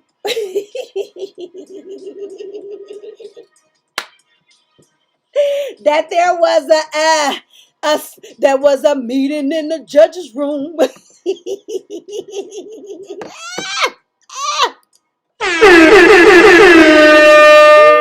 They be back real soon. Would throw the whole case out. And I can only imagine if I was in that position, I'd be like, yo, let's have this secret meeting. I ain't gonna tell nobody. I ain't about to say nothing. Yeah, get me up in there. Get me in there. I want to hear what these people got to say. Oh, y'all trying to be shady, huh? Yeah. I got something for your shadiness. Yeah. And with that, I'll give y'all a round of applause. I was tripping, so my lawyer walked in with the U.S. attorney. So I'm like, what this here? So everybody started laughing when they heard him say, what this here? She's like, you need a moment with your client? He's like, yeah, they walked out. And then me and him was in the room. So I'm like, what this here? Then the police, they locked me up. He said, yeah, you just, I said, no, you told me that we were going to go in front of the judge and explain, because the evidence in my case, the video was tampered with. The video from the gym, it was jumping and skipping. And they thought I didn't. And see, and they try to play on his, what they would have considered his ignorance. They thought he was ignorant. They mistaken his ignorance for intelligence. They didn't see he was intelligent. They wanted to take the intelligence out of him and say he's ignorant. Okay, we gonna edit this video. It's gonna skip jump. You know what I'm saying? Which is altered and tampered with. Okay, and so he actually, you know, I don't put too much on him, but yeah, you get the drift. They know no better. They thought I was stupid, so I pointed out to the lawyer that they tampered with the evidence. This is a dismissal. And he didn't like it. So anyway, he used that to trick me to go. So we was not arguing. Like, if you get them real information they want to know, they can sweep this case under the rug. I don't have any information. Long story short, the prosecutor came back in. They came back in, and they said, "Hey, Miss Covey, you talk?" I said, "We ain't got nothing to talk about." So he really tried to convince me to talk to them. So I'm like, I don't got nothing to talk about. I lied, you know, I made this stuff up, and you see what it got me to. It got me in the feds. So anyway, So that was your first attorney? Yeah, that was his name, Robert Mack. Okay, you pointing him out. Put him out there, okay? Robert Mack, you're out there. But let me read some of these comments. I see y'all in the chat. Thank you so much, Karen. Yes, it's the favor, baby. It's definitely the favor. Yes, JR, the King, Junior the King, says this is a very extensive case. It is. This case is deep. And the fact that the states are so discombobulated, they don't even have their stuff together. How are you going to make a case so extensive? Now, I'm starting to report on the Alec Baldwin's case, and I streamed it earlier, and I will stream it again. And they already know that this case is going to last a few days. It's a short case. So if you're trying to build a case, which y'all should have already had y'all ducks lined up and how you going to present your case before you started to pull the juror, but you want to drag this out. You're dragging it and you're still going to walk away with the no conviction because them jurors ain't fit to be remembering all that stuff, even if they took their notes, okay? But the next comment that came in said they knew he was pleading the fifth the whole time. Exactly, because even when he said he was pleading the fifth on the stand, it's in the paperwork he was always going to plead the fifth. They tried to hide the fact that they knew he was going to plead the fifth. So they playing games, and he's winning. The case is winning. They're gonna throw it out. Brian's gonna get his client off. I see it, and it's just a matter of time. Shout out to the team because they really doing their thing. Yes, Brian is most definitely a boss. Bump his toe, Millie Neek or whatever. And he told Steele. So at the end of the day, however you want to put the bread together, it's still going to flip the same. Somebody told in that camp, and it is what it is. And bottom line is the judge should have told it. And that's why the judge was trying to go hood and gangster, talking about, who told you? I'll give you 5 minutes. He said, I don't need 5 minutes. My answer's the same right now. It's going to be the same 2 minutes later and 5 minutes later. I'm not giving you my source who gave that information to me. You should have told that to me. Period, point blank. Okay? So the same thing that he's telling you guys what he already been through with the manipulation, and he's going to explain the Profer in a second, but with the information he's sharing to y'all, even though he's not talking about the current case, you still can look at it as the current case because the same tactics is used then is being used right now. Robert Mack, he's a judge right now, I think, in Clay County. Oh, really? You got that guy. Wow. A black guy. Yeah, I see his flyer. They got on the side. They got a black federal defender doing shady work, trying to get him to work with them, and then you got a black judge that's wanting to know who's telling you stuff that's being done in secrecy. Ain't never nothing no secrecy if this is an open, ongoing trial. What are you talking about, Judge? That judge was backwards, okay? It's just a matter of time before this whole case gets tossed out, in my opinion. Let me read a couple more comments. Okay, I see you comment, okay? The whole case is built off of hearsay, period. This is circumstantial. Hearsay, okay? No, nothing, but hearsay is circumstantial. How you gonna do that? The road, but I had to leave because I didn't want to, damage you, and they tried to lock me up for it, so I just left. But that was my first attorney, Robert Mack. And then my second attorney Well, let me was, just jump in to highlight this, guys. The attorney, the federal attorney behind this, y'all see how deep that case, and then so you I had to lie on him. Listen. then you fired, and then you got another one. I had to lie on him. I had to lie on him. He wouldn't get off my case. Really? Yeah, I said something that was very inappropriate, and no, I'm lying. That's the second. So I fired 2 lawyers. The second lawyer I lied on. Okay, what happened with the second lawyer? Okay, second lawyer, our first time meeting, he came. He said, "I read the letter. What you said about the last attorney. You don't have to have trust issues with me." He said, "But first thing first, let's get it out of the way. Did you do this to such and such?" And instantly, right then and there, I knew it was a problem with him. So I'm like, bro, I'm locked up for a possession of a firearm. We ain't gonna talk about nothing that they ain't charged with. So I had somebody, I can't say too much, but I had somebody I used to talk to, and that person was very intelligent when it came to law. And I used to have him in my ear, so he used to teach me how to case study. He used to teach me how to understand things. I had him to write letters to the judge on my behalf as he me to fire these attorneys. And I was explaining to him what it was doing, and he didn't like it. So long story short, the second attorney, I pointed out all the things that he was doing wrong. I really beat my federal case, but it's due to the fact the lawyer was smarter than me. So he'll argue this point right here and let this point slide through so that they can have me. So I wrote one lawyer trying to fire him, but when I was trying to fire him, I said, I don't trust my attorney. I feel like he was working with the U.S. Attorney Office, and he's trying to... Let me pause it for a second. No, let me finish this, and then I'll answer your question, Chadigi. Help the police about cases and charges that I don't got pending. And every time he come visit me, he talk about cooperating. So the judge was like, well, there's not enough to find my attorney. And my attorney was like, well, Your Honor, I want to continue to work on his case. So I'm telling the judge, like, how you going to still represent me after I say all this about him? I'm not going to be able to have a fair trial. Another year go by, they let me keep him. Another year go by. Were you locked up the whole time, or did you have a bond? I stayed in jail. I stayed in the feds 40 months before I was sentenced. Damn. Yeah, because I constantly kept writing the letters to the judge. 40 months. Let's do the math. 12, 24, 36. Add 4 more to that.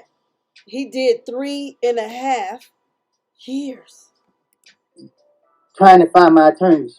So the second attorney, which his name is Bill Thomas or William Thomas, another black guy. Call him out. Once he got on my case, one day he came and told me I've been charged with murder. So I'm like, how am I been charged with murder? He said, well, some people pointed me out, said I did it. He said, it's BS. Don't worry about it. He gonna represent me on that. I said, no, you ain't gonna represent me on that. No, for real. Was this a separate case, or was this related to the recreational center? Or it was a whole separate incident? It is the case that other people are facing. It's a case that's open right now. Okay. So he was like, he gonna defend me on it, and I like, no, you ain't. So long story short, he constantly kept saying cooperate. So I kept writing out little things that he was doing. And I was pointing out facts in my case where I could have beaten it, and he kept talking about cooperate and this and that. So after the judge denied me the first time, I had to build a stronger case against him, and I did. During my motion to suppress evidence, I was explaining the video was tampered with. I was detained before the police saw that any illegal activity had happened. So when they came in, I was playing basketball with my shirt off. You don't see me with no weapon on me. I didn't match the description because they said the person had on a white shirt and blue jeans. So the police said he detained me because, he knew me to be gang affiliated, and his senses are heightened when he see me. So he detained me before he knew it was a weapon in that bag. So the police started lying. They started saying that I request to speak to the gang unit. Why do I want to request to speak to somebody who got it out for me? Right. So they start making their arguments off lies. And I'm telling my lawyer like they lying. Why would I request to speak to these people? They the ones trying to lock me up. Long story short, the lawyer, he got to that point. So I went to court. I told the judge I had this person to write this letter on my behalf. And he did it so good, the judge called me court like a week later. Wow. We got in front of the judge. She said, you can talk freely. So the judge's name is Emma Totenberg. There's a fair She's the judge. best person in the world. She said, you can talk, Mr. Colton. I said, Your Honor, this man here been coming to me about cooperating about something I don't know nothing about. I said, he come ask me about murder charges that I don't know nothing about. And then they trying to get in his head. They want to know everything Woody know because Woody was in those streets and they know he knows something. That's how I'm reading into this. But I want to get into the comments for a second. Let me see. Your question was, so the interrogation with the lady and man with Woody, can it be admissible if they knew he had a lawyer? They cannot admit anything or add anything in there because he had legal counsel. Now, you're not dealing with a full deck of cards, okay? You got to keep in mind, we're dealing with, and this is alleged because I'm not in this, alleged corruption, okay? So if you're dealing with corruption, hell yeah, they're going to admit it. They're going to absolutely include it. But with proper counsel, no, they cannot. Absolutely not. Your next question says, and also, I feel like the state leaked that interrogation to scare Woody into testifying, and I also thought that was dangerous and could have put him in harm's way. Absolutely.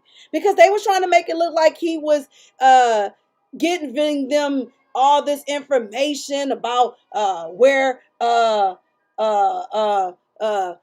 put the packages at, where they buried the bones, basically. You know what I'm saying? Like they was really, they did that. They was trying to throw him under the bus. They was definitely using it as a scare tactic. It was bullying.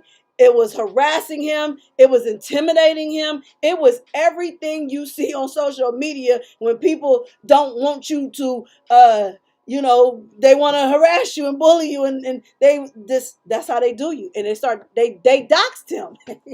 Shit, Woody got doxed by the federal courts when they dropped that interrogation video. That's how you look at that. That's a cold move that they made, but it's no different from other people on social media that will pull your history up and put you out there and make you look like something that you really not, because they want to tell a story the way they want to tell the story. It's almost like whoever tells the story first is where they're going to latch onto. But when you speak up for yourself and you talk for yourself and you tell your own story, it beats anybody else from telling your story. Okay. Let's get into your last comment, and I'm going to get back into this here. Yes, he said they have been torturing him for 10 years. That's definitely correct. There you have it. Okay? I'm just breaking it down to a science for my viewers. They know how I move over here. They know how I rock. They've been rocking with me, and we're growing together. So shout out to everybody that's continuously liking the video, subscribing to the channel, and turn that post bell notification on, because it's not often that I can come on here and do this. So I'm giving y'all as much of my time as I can, because the leaf is about to turn, and I'm going to be able to probably do some pre-recorded videos and some rare lives. So I'm trying to give y'all all I got while I got this extra little time on my hands called vacation time. she was like, okay, Mr. Colton, but those ain't reason to fire your attorney. I said, well, one day he came and saw me and he rubbed against my behind. Oh, yeah.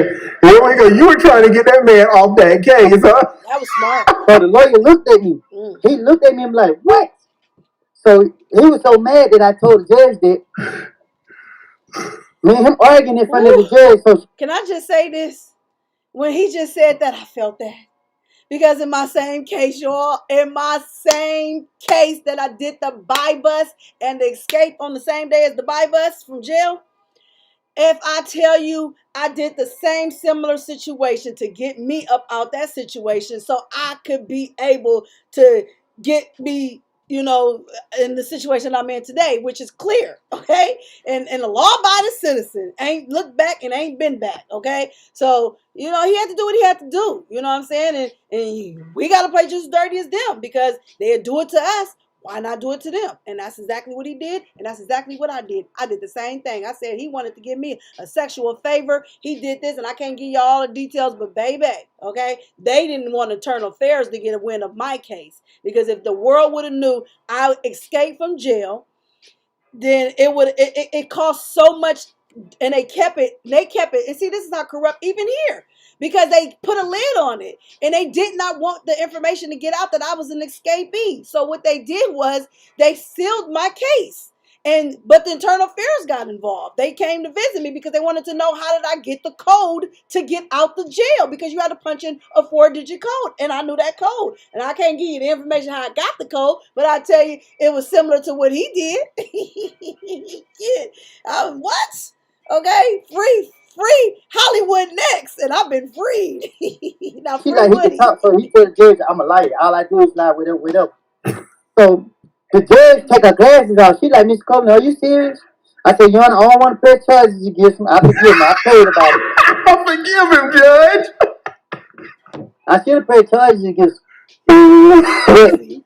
But I said it, we arguing. I told the judge, you just need this much brain to defend me on this, to represent me on this case. I said, he don't have any. The video is tampered with. He arguing that I did not abandon the bed by leaving it on the side. Instead of the fact that I was detained and placed under arrest before the police even knew it was a gun in the bag. That's when my constitutional rights was violated. So the judge was like, yeah, I have an issue with that too. So she was like, yeah. So she basically started agreeing with me. Don't you know that this attorney had a nerve to have another attorney come? So we like, who this dude is in the back? Because this is a private, it was a sealed hearing. Mm-hmm. So the attorney, William Thomas, was like, well, he had him to come just in case the judge removed him off the case. That him and this attorney been working closely on my case. So I'm like, well, Your Honor, I ain't never knew nothing about this dude working with my case, and I didn't give him permission for that. Right. And if I'm having issues with him, I don't want him representing me either, because they are both trying to make me cooperate with the U.S. attorney. Working together. So the judge like, yeah, she like, I have an issue with that because she decide who my case gonna go to. Mm-hmm. So finally she got him off the case and told the other dude he can get on up out of here. And I got another lady, Sarah Lynn Smith. Okay, and let's just jump in for a second now. When you have these federal defenders, I mean, you were young at the time. You're 21, 22, so it's not like you had a lot of money to be paying. It's not like a million. You said, well, lead, and they would so a certain way with the same charges, they're gonna get another price. So many things, and a big factor is it can pay some money. If you walk in a t-shirt, that's one thing. If you walk in a 3-piece suit, you might get another charge, a different price, a higher price. But typically, a federal case is going to be worth more, really, for any price. Yeah, I didn't have no support. I didn't even have money to go commissary, so it wasn't even gonna be it wasn't even, and in the feds, and I want y'all to hear this. So he's in the feds. He's been there, what he said, 40 months. He had no support, no money. You know what I'm saying? No commissary, where you gotta basically buy stuff that's 10 times more. You think we're in inflation? I can't even imagine what the jail system inflation is looking like after this pandemic. But this thing before the pandemic, how high jail price noodles is $2 for one noodle, and you can get it for 10 cents. So the inflation in jail is crazy, and then thinking that you got to eat the jail food, and it's not even edible, okay? They got stuff that they call it SOS, and I'm like, what is that? I titled SOS some other SHIT, because I was like, this is what it was. It's not edible, y'all. I mean, the conditions in jail is just harsh. It is inhumane conditions that people have to deal with when they go there. And I mean, I'm not saying it should be a 5-star hotel, but it should not be the way it is. I mean, it's like you are in the 1920s somewhere, It's just ridiculous. And then everybody is outdated. They don't know what's going on. Even though they got some tablets in there, they're still limited to the things that they can see. Unless you got inside connection that's updating your mental your mental software, you coming out not knowing nothing. I mean, they literally turn you into a foreigner in your own country. Okay, this is America, y'all. But anyway, this is very, very serious. And listen to the information that he has. So this is serious, y'all. And I want to read the last comment. It just came in here from Code Traffic. Said federal cases are very expensive. Imagine sentencing on federal cases in the country. That part. You pay attorney. You just need to, because the federal defendant, they're gonna be better than most paid attorneys. Paid attorneys are snakes. If you ain't got no relationship with them, a good bond with them, you just can't hire any lawyer. Who he talking to the choir, because that is true. That's why a lot of people who get lawyers, and even if you call a lawyer, the first thing they say is, do you have a referral? If you ain't got no referral, most of them don't even want to talk to you, because you got to be sent in from somebody in order to even get to them. So if you don't know somebody who had a good representation with their lawyer, and for them to recommend you to that lawyer as your client, you taking a hell of a risk with your life, because they gotta have the credentials and the willpower to fight these demons that you're dealing with, because it's all satanic anyway. Because they trying to play God, and God is God all by himself. He don't need no help. Okay, he's the ruler of all. And he's the creator of all. He is the artist who arts in heaven. He is designing all this stuff the way it's being designed. Don't get me to preaching. I don't want to lose the choir. True. Some of these lawyers out here are gangsters. They'll take your money faster than any street ninja. They really will. They so cold. They so cold. Let me tell you, I'm a creative writer, by the way. That's why my channel is called Hollywood Next, because that's the name of my TV show that I created. And I hired a lawyer because my TV show, my creation, made it to LA. I was working, I'm not going to put them out there, but I was working with a production company who wanted my TV show. And he wrote a contract and started doing contract talk with me. I'm not even knowing I'm in contract talk, but I peeped the game. So I went and hired a lawyer to review the contract, because he ended up sending me the contract. And the lawyer that I got, and I'll tell you, the lawyer that I had was Lil Scrappy lawyer. Yeah, loving hip hop, Scrappy. Yeah, okay. You could never, ever, ever, ever get him his lawyer. And I ain't gonna put his name out there, but I went and got his lawyer, because I was like, okay, he can help me. You know what I'm saying, with my project. And he tells me, yeah, this is a good contract. Sign it, sign it, sign it. The God in me, and that's why I thank God I got the gift of discernment. Everybody ain't got this gift. I got it. And so God said, no, don't sign that contract. Get you another lawyer, because something ain't right with this contract. He's just saying, yeah, sign it, sign it, sign it. So I hired another lawyer, which was a super lawyer this time, because I got to spend a few dollars, you know what I mean? So I got a super lawyer. The super lawyer reviewed that contract. He said, get your marker. I got my marker. He said, start marking this up. I'm marking stuff. Lining and lining and lining. Hella markings on there. He said, now you go back in there and start negotiating now with this information. I said, okay. So I go back in the negotiation. I tell the man, I said, yeah, look at the contract again. And everything that me and my new lawyer, I had to fire Scrappy lawyer. His Scrappy lawyer is a piece of crap. So I ended up getting my new lawyer. My new lawyer said, whoop. So I go over the contract with the people. I said, yeah, this, that, and the other. And I said, and by the way, ain't no money in this contract. So they will get you quick. So Scrappy lawyer was working with the production company, because the production company was working with Tyler Perry, Oprah Winfrey, and all them. And I knew they could handle my project. It's never been done in the history of reality TV. So if anybody is interested in it, I might start pushing it again. I re-registered it with WGA's Writers Guilds of America. It's in the Book of Congress up in DC. It's protected. I got the copyrights over my project, but they was trying to take it from me. If I would have signed it over to them, all they was going to give me was a creator's credit, a writer's credit, consultant producer's credit. wasn't no money. Yeah, you gonna put my name on it because it's my work, but you wasn't even gonna pay me for it. You was gonna take it, give me the credit by putting my name on it, and y'all was gonna get fully millions and millions of dollars. I was just sit back watching my shit on TV, excuse me, and not get a dollar out of it. I would have been sick to my stomach. So shout out to God and me and the lawyer that had me mark up everything. But he know what he talking about. They will get you. So you have to go in on a referral basis if you are in a serious crisis. Don't get any lawyer. Make sure somebody can recommend a lawyer, or you've been watching lawyers and then you can say, hey, I see your work, and then you get in like that or something like that. But don't go out there trying to hire anything, because they ain't going to do what you need them to do. And you do want to have a relationship with your lawyer. And if you don't, baby, okay? So I digress. Let's get back into this. They really will. And it's harder to find attorneys who are good at federal law than attorneys that are good at state law. A lot of attorneys are good at state law, but when your case is federal, you've got a much smaller pool. But and this was about, sorry about it, but this was about the federal, right? Federal go more out the guidelines.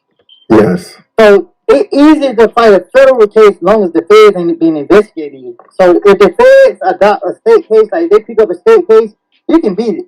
Because the state, they just do anything. But if the feds investigating you, then, you might as well just go ahead and lay down. Well, see, I think you're right, and I think that's what your federal defenders were saying. Because everybody knows that the prosecutors, they got what, like a 95, 96, 98. They only got that rate because of everything Woody is telling you the people don't challenge. If you challenge them, that makes them more aggressive to manipulate. Everybody start working together because the rating is so high. But see, you get a lawyer like Brian Steele, and shout out to Brian Steele, okay? You get a witness like Woody, shout out to Woody, that know the game, know how they operate, and know you got to come in a different way. He was very calculated. He was very strategic, and he did what he had to do what he had to do. And again, it's one of them, if you know, you know. Okay? What is it? If you, K, if you know, you know, is IYKYN or YK. My bad. Y'all get it. Okay, let me see what y'all comments say. Yes, the facts that Woody speaks out means a lot. If they know Woody. Facts. And that is crazy what I experienced. It really was extremely crazy. And I just re-registered my project for another 10 years last year in 2023. So it's good to 2033. And see, they hacked into let me tell you what they did. They took my whole email away from me because all my work was in the email. But see, the God I serve told me to make a copy of my project. So I have the actual copy, which if I didn't make that copy, I would not have no access to my work. And then the 10 years would have expired. And then there's nothing I could do when I would have saw my TV show on TV. And I would have been like, that's my stuff. Then I would have no receipts to present it. But they took my valuable email from me, which is crazy because my mom's passing, her photos was in there of her in her casket and everything looking as young as yesterday. So I don't have any of that stuff. I don't have no more access, but they took my email from me as well. So they have a lot of power and pull and very manipulative. So he's not lying what he's telling y'all. Yes, state law and federal gets tricky. State RICO is definitely different. That is a fact. This was a good conversation with the lead, and wasn't it though, Julie? It really was. I enjoyed it yesterday so much. I wanted to break it down then, but then I was like, you know what? I'm going to come here today. So we're here. Thank y'all for all tuning in. I appreciate you guys so very much. If you guys are new and this is your first time, let me just say welcome to my platform. I'm your host, hollywoodnex, aka FJ, which is Felicia Johnson. I'm just a Cali girl, but I'm really from St. Louis. You know what I'm saying? The show me state, but I've been raised here, so I'm a golden girl now. But I appreciate y'all. If y'all not subscribed to my channel and you like this content, you want to see more of this content, then go ahead and subscribe to my channel. If you can, hit that bell notification because that's important, and select all so you don't miss me when I come back, okay? Because then if not, you're going to be a part of my replay gang, and I appreciate that too. Let's see where we at with this. The state Rico, right? Still is definitely the man. Let's throw it up in the chat for Still. He definitely is the man. Okay, I never heard of a state Rico case. Okay, Steele is the GOAT. Facts. Shout out to Steele. He is. Say it louder if you're black and proud. Period. You know I'm black and proud. We believe you. Yes. Is that Kayla? I don't know. Where's Kayla? I don't see Kayla. Thank you, and Cali baby all day. Shout out to Cali. The West Coast is one of the best coasts, but I love the East Coast and I love my Midwest. I just love the world. Okay. I just subscribed. I follow the lead as well. Oh, shout out to you, Co-Traffic. I appreciate all you all subscription. And again, turn that post bell notification on and let's get back into it. Conviction rate. So when you say, oh, well, you might as well lay down, it sounds like that's what your attorneys were saying in terms of you cooperating, right? Just going and telling what you got. No, it's a difference. So if the feds investigate you, what they're going to do is they're going to watch you until they got everything they want against you. Wait. We got to go back because the lead, how you didn't know what he talking about, Lee? Where are you going with this conversation? It sounds like that's what your attorneys were saying in terms of... He was not telling him to lay down and cooperate with no doggone people. He wasn't willing to cooperate. Lay down means take the time. I mean, take the deal, not the deal, but like take the time that you are basically going to sit. It's what it's going to boil down to. It's not work with the authorities or anything like that. Lay down means just basically you're going to sit there until this blow over. However it's going to happen, because their conviction is so high, nobody ever wants to really challenge them. And those who do, you better have your ducks lined up, and you better be able to get out of the web, because that's exactly what it is. You cooperating, right? Just going and telling what you got. No. It's a difference. So if the feds investigate you, what they're going to do is they're going to watch you until they got everything they want against you. Yep. The state, if they pick up a state case, basically they're saying like, okay, Atlanta police, they built a profile on me and gave it to the feds. Like, okay, he's a problem in the community, in Atlanta. So and then what the state does is they'll take you to court, and then the state will drop it because they be like, you know what, whatever, because they are ready to, because you got to understand the state and the fed, they all work together. So the state will work with the feds and be like, here's a case for y'all, you know what I'm saying, because of whatever, maybe it's jurisdiction, or maybe it's statute of limitation, or whatever the purpose is. The state will drop the charges at court, and when you walk out the door, the feds is right there to click clack you and put your hands behind your back, and now you're going into federal custody, and then they're hoping you cooperate with them, give them what they need to get the head honcho, and thinking that Woody was the little Woody. They didn't realize that's Big Woody.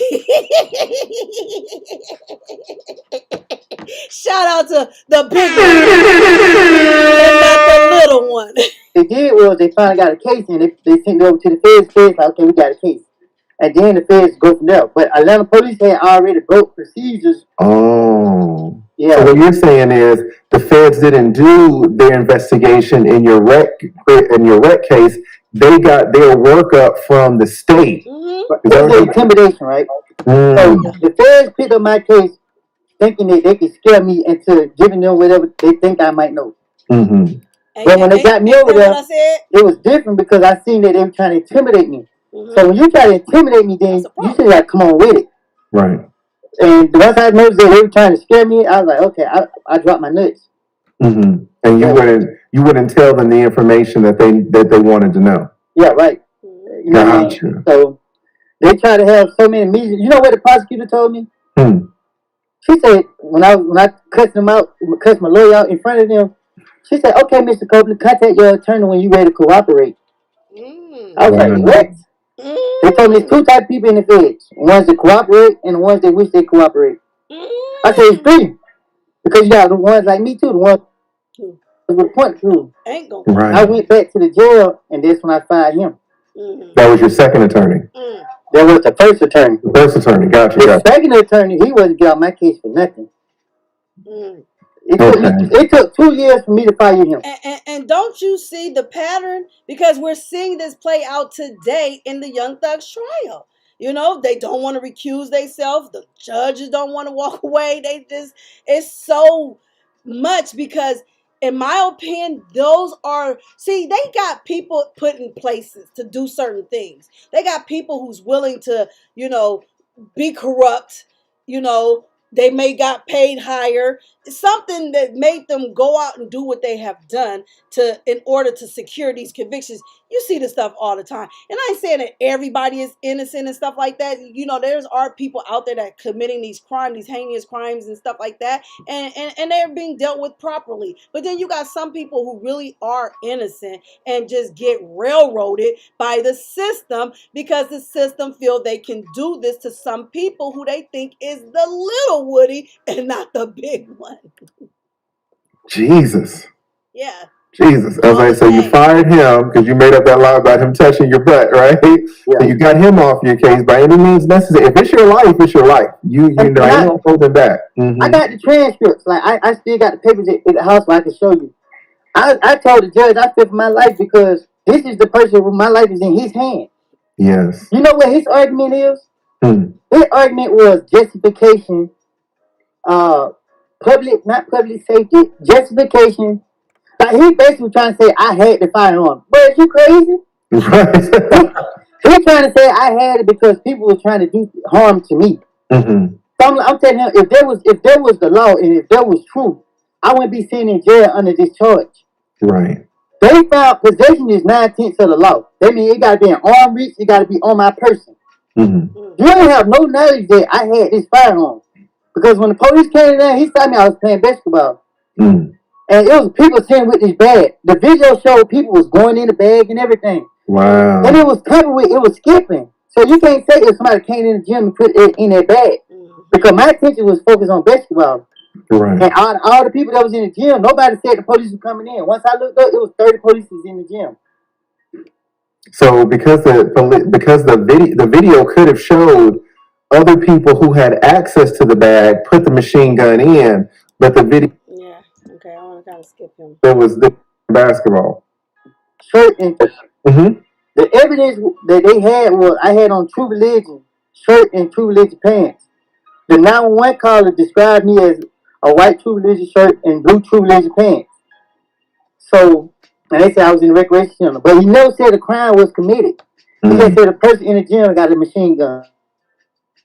And then it goes out again. Let me read some of these comments and we get to the next. Okay, so Woody posted a message today and said he opened his first bank account today.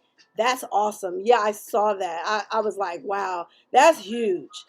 I mean, because the life he was living, he hadn't even had the time to even go walk in a bank. That's how much of a impact the things that was happening around him was preventing him from doing law-abiding citizen tasks and just daily activities. The ADLs, the activities of daily living, he was deprived of that because the way he went in the direction he went in. Okay, and I'm not. This is my opinion. He can only confirm these facts, right? But shout out to him for opening up that bank account. I know that must have felt so good. Now you ain't got to touch that dirty money no more. You ain't got to touch that filthy money no more. You can just swipe your little bank card or insert it with the chip. Woody on every night. He is famous. He is. He became an internet sensation because of, I can't recall. How old is you? Grown. I plead the fifth. Lock him up. What? That judge is dirty. And I can't wait to get to the next couple of comments as I see them coming in.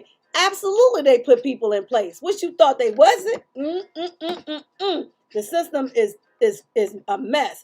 And they are sworn into secrecy within their walls. Just like for me in the nursing field, it's like we only can talk our cases amongst each other. We can't talk nurse talk outside of each other because it's a violation of the HIPAA law, okay? So we got to keep it within the walls of each other, but you only going to trust a few because some people you're going to see come in there and they not with it. and they're gonna call the ombudsman on you. They're gonna make reports. You know what I'm saying? They're gonna do all sorts of stuff. So the same stuff is in these different organizations. It's in the football organization. It's in the world's organization, because somebody is trying to undo God's work because they feel they're the creators of this mess when they're not. Okay, because if they created this world as they think they did, then who the hell created the moon, the sun, and the stars? I'll wait for it.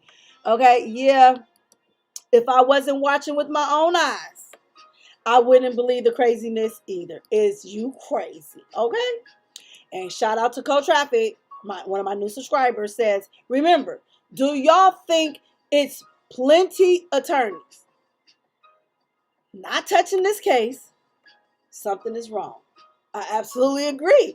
Nobody want to touch this case. They only got a selected few people who will touch this case. And they only touching it because the ones that's touching it is the ones that obviously allegedly corrupt. Okay? Okay. Woody giving back to his hood. He doing what he can. I mean, he can't feed them all, but he can try to help some. You know what I'm saying? And he doing his diligence. And again, shout out to him for that. So again, this is humanizing Woody, because I don't see it the way everybody see it. My eyes are seeing different. I'm on the other side of the fence. I see things the way God made me to see it now, because I've been saved. Okay, so things are seen totally different. When that Holy Spirit hit you, baby, I promise you, it's the best thing that ever happened, because that's God confirming that you're doing everything correctly. And I've been saved. I've been touched by the Most High. Okay, let me see what you mean. Okay, I can't wait to see Woody on Family Feud. That part, he gonna be funny as crap. Okay, let's get back into this here. Machine. It's kind of At that learning course, a store 22nd green. Yes, absolutely. He would tell that, and this is what y'all don't ever see. Nobody is privy to this.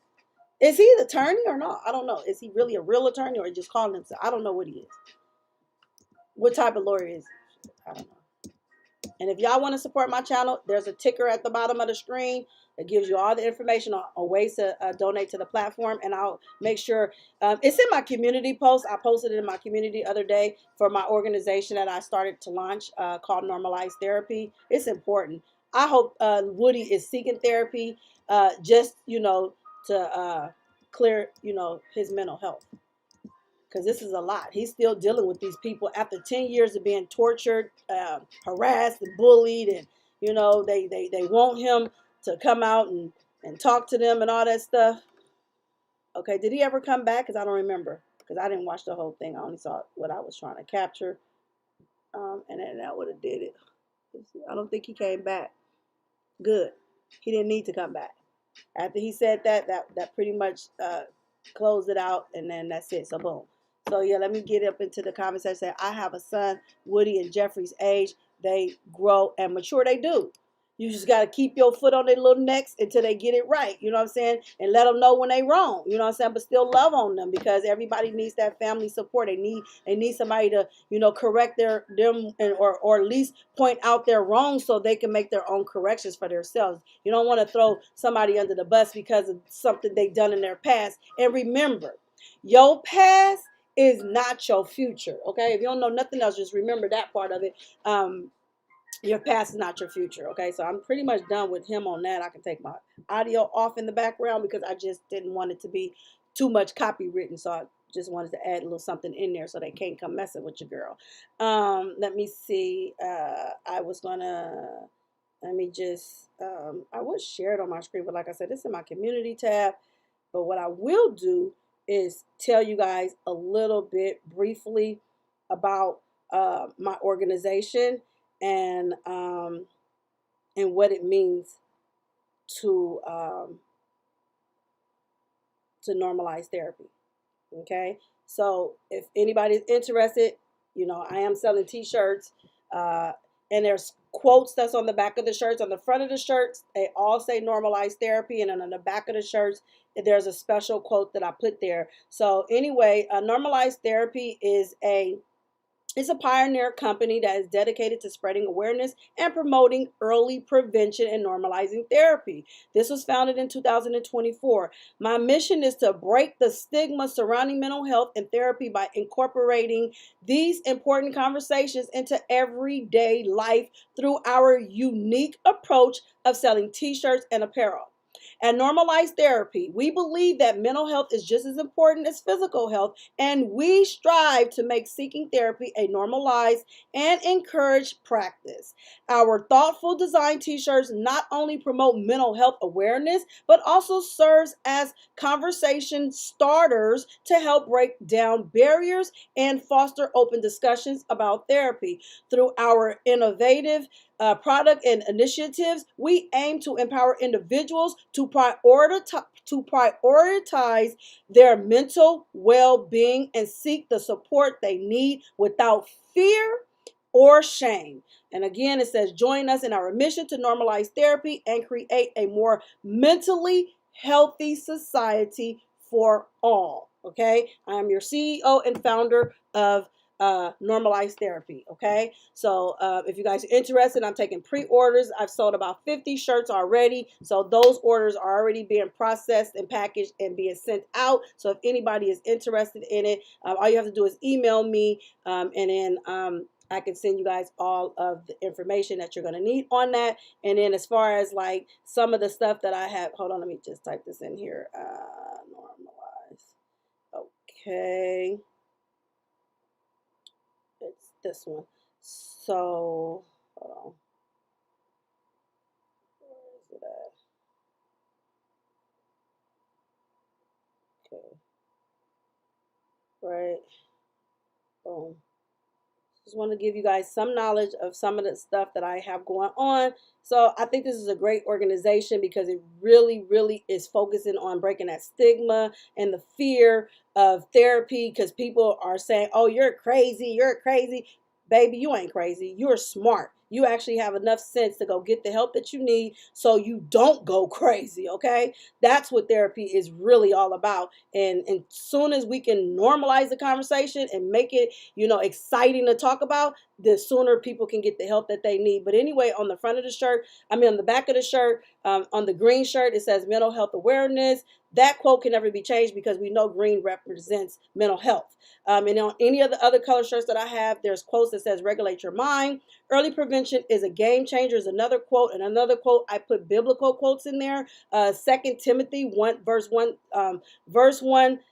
chapter 1, verse 7 says, for God did not give us a spirit of fear, but of power and of love and a sound mind. And in the fifth one, you can actually customize your own quote on the back of the shirt. Whatever you wanted to say, we'll print that for you as you request. So those are the choices that we have. And again, I'll put in the website together, but I kind of prematurely dropped it because I was so excited that it was coming together the way I wanted it to, but it's out there. So that's something that I'm working on. But as far as this here Woody stuff, you guys, let me just read a couple more of y'all comments. And I think we're done for tonight. That was the most important part that I wanted to highlight in this matter.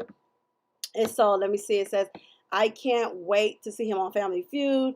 Julie says, I have a son, Woody and Jeffrey's age. They've grown and mature. Yeah, my kids, yeah, because my son is 31. My oldest is 31 years old, which is very close to their ages. And then my youngest adult son is 28. And then my youngest other children that I fostered, they different ages. But anyway, let me see. Woody says, if you ever come to Washington, D.C., this is a message to Woody from someone in the chat. If you ever come to Washington, D.C., hit me up. I take to a go-go show and some Mobo wings, chocolate city, bro. Well, I would say this on behalf of Woody, and I can't speak for him, but I hear him say this all the time. He don't trust nobody, and rightfully so. He has been through a lot. It's going to take a lot for him to regain any source of trust because of what he's been through and how his name is being put out here as well. It may be not, the easiest thing for him to do. I just say be patient with him, work with him, be kind to him, don't trigger him because he has triggers. He still has to, work all that detail out to clear and iron it all out because he's been through so much and he's continuously going through a lot. He has yet to be released of their duties. Now, if you guys watched any of the Alec Baldwin trial earlier, one of the witnesses that came, they instantly released that witness. They're done. They don't have to come back for anything else. They don't need that witness no more. So why is it that they can't release Woody? What is it that they're holding him for is the question that the people should be asking. So it's definitely something going on.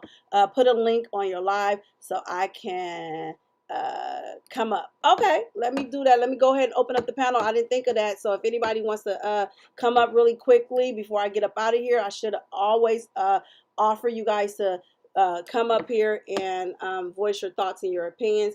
We can keep the conversation going. I just don't want to be up here breaking down anything more than I can. So let me see. Let me open up the chat. Okay, at church requests, I will do that, but I will still put it out there to call of action. All right, so let's see. Let me do this.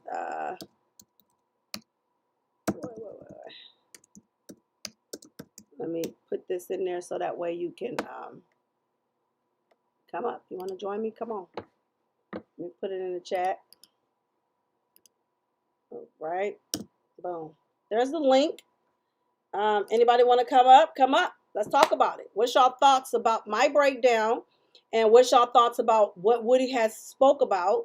And how do you guys feel about Woody in general? Because it's like it's 50-50 in my point. I think he got more support than he do hate. I'll say it's more 75-25. But I love to hear y'all thoughts on this situation. Let's see. Okay, boom. All right, so yeah, let's see what's good. Y'all want to come up? Come up. All right, come on in. Come on in. Co-Traffic is in the building. Shout out to my guests. Please, everybody, be respectful in the chat.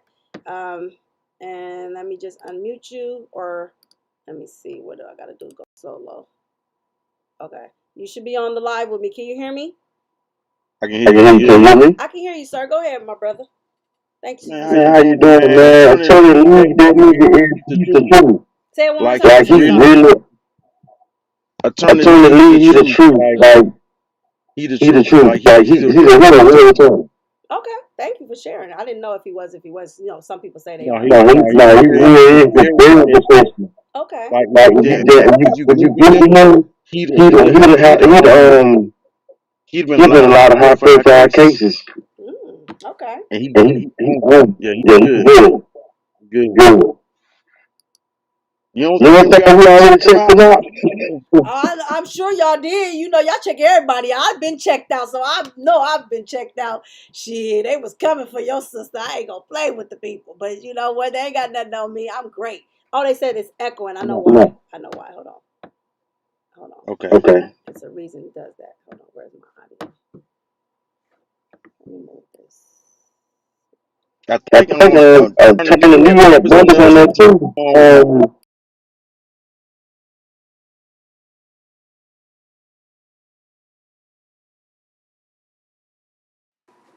Hello? Yeah, I'm right here. I know what it was. Hold on. Okay, you talk and then I'll talk. Go ahead. No, Attorney Lee, man, he had Miss Bumpers on this thing too. He did. I saw that. The attorney, yes, like yeah, he the truth. He the truth. Like I seen you, like you saying, I'm in the comments like, no, don't do this, cause we really coming over here. If we subscribing to you on his end. That's what's up. I appreciate that. Shout out to the lead. I already said shout out to the lead. I ain't gonna drag my brothers. For real. But Just no, man, I think Woody doing a good thing, speaking out. He really doing a good thing. yeah, I agree. He really is. He's doing a risky thing, is what he's doing, but it's worth it because this needs to be out here. We can't keep suppressing this, and we're the ones that's being oppressed by this. Yes, ma'am. You right about that. You so right. You so right. But I Yep. just want to cam up and just say that, like, he good. He good. I see you got your eyebrows start limping and you I'm like, oh, wait a minute, I Queen. can't. I'm blind as a bat. When I tell you I can't see, I can't see jack diddly squat. So I'm squinting to see. I've been supposed to get my glasses for the last 3 years and I ain't got them yet. I'm gonna get them glasses though. You gotta get them glasses, baby. We getting old. We ain't the same young jits that we used to be. That part.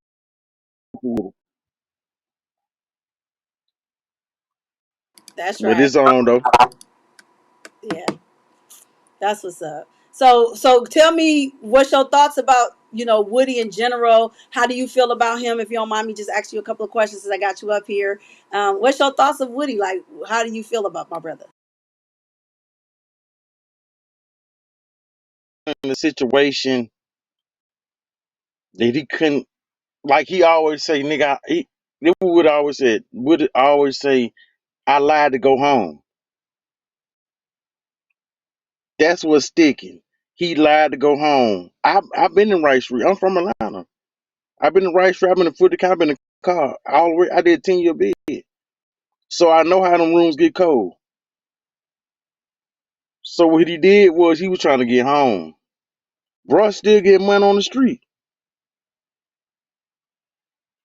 But sometimes, sometimes our decisions come back and bite us. But he damn going, what he going through right now is a storm. It's just part of the game. But he's not getting touched in Atlanta. Let He's me go ahead. I'm sorry. Go ahead. Wait. Let me unmute go you. ahead, Sweet. I'm sorry, this is Atlanta. Okay. No, I was gonna say, how did you like my breakdown? Man, your breakdown was great. I love it. I like how you break. I mean, I just described you. Only describe fast, but I like what you're doing. I That's can't see no comments or nothing. It's okay. For real. But nah, man, with it damn standing on 10 toes, you know, he got a tag on him. You know what I'm saying? So, but shit, that nigga going against the grain got a tag on him. The snitching tag. So he trying to damn wiggle. He trying to wiggle. Let me ask you: do y'all? I mean, I know the stigma out there that they're saying he is a snitch or whatever. How do you perceive him? Okay, Is he a snitch? hold on, I'm let just me answer that. straight up. Is Woody a snitch? Man, he go always. All right, let me see. Can I do this? Because you on YouTube. Is Gunna a snitch? No, I don't know. Hold on. Let me say No, this. Let me say this. I muted you because they can't hear both of us at the same time. I don't think Gunna is. I got to figure out how to do that without breaking us down like that. But I don't know. But I know one thing. Woody cleared Gunna in his live yesterday, and if y'all did not hear that, I will drop a short on that and put it up there. He's all 100% Gunna. What's your thoughts? no. What Would have said Gunna always family. That's love. That's what Would have said. Say it again. He said what? Would have said that's love. That's Gunna. That's a number love. That's exactly what he said in so many words. Woody from Atlanta, so we know the lingo. Okay, okay. We literally from Atlanta. He said what Gunna doing that was love, but I think Ghana. I think Jeffrey gave them. I think Jeffrey gave them Ghana down a pass to get their bread. Let's get up out of here. That's some real Atlanta shit. Okay. Well, they got some people. Atlanta don't work like New Yorkers and Atlanta. The Southern people like we ain't working like that. Let this nigga go. That part. Let Ghana go. Get his bread. Gonna paying for them lawyers. Okay.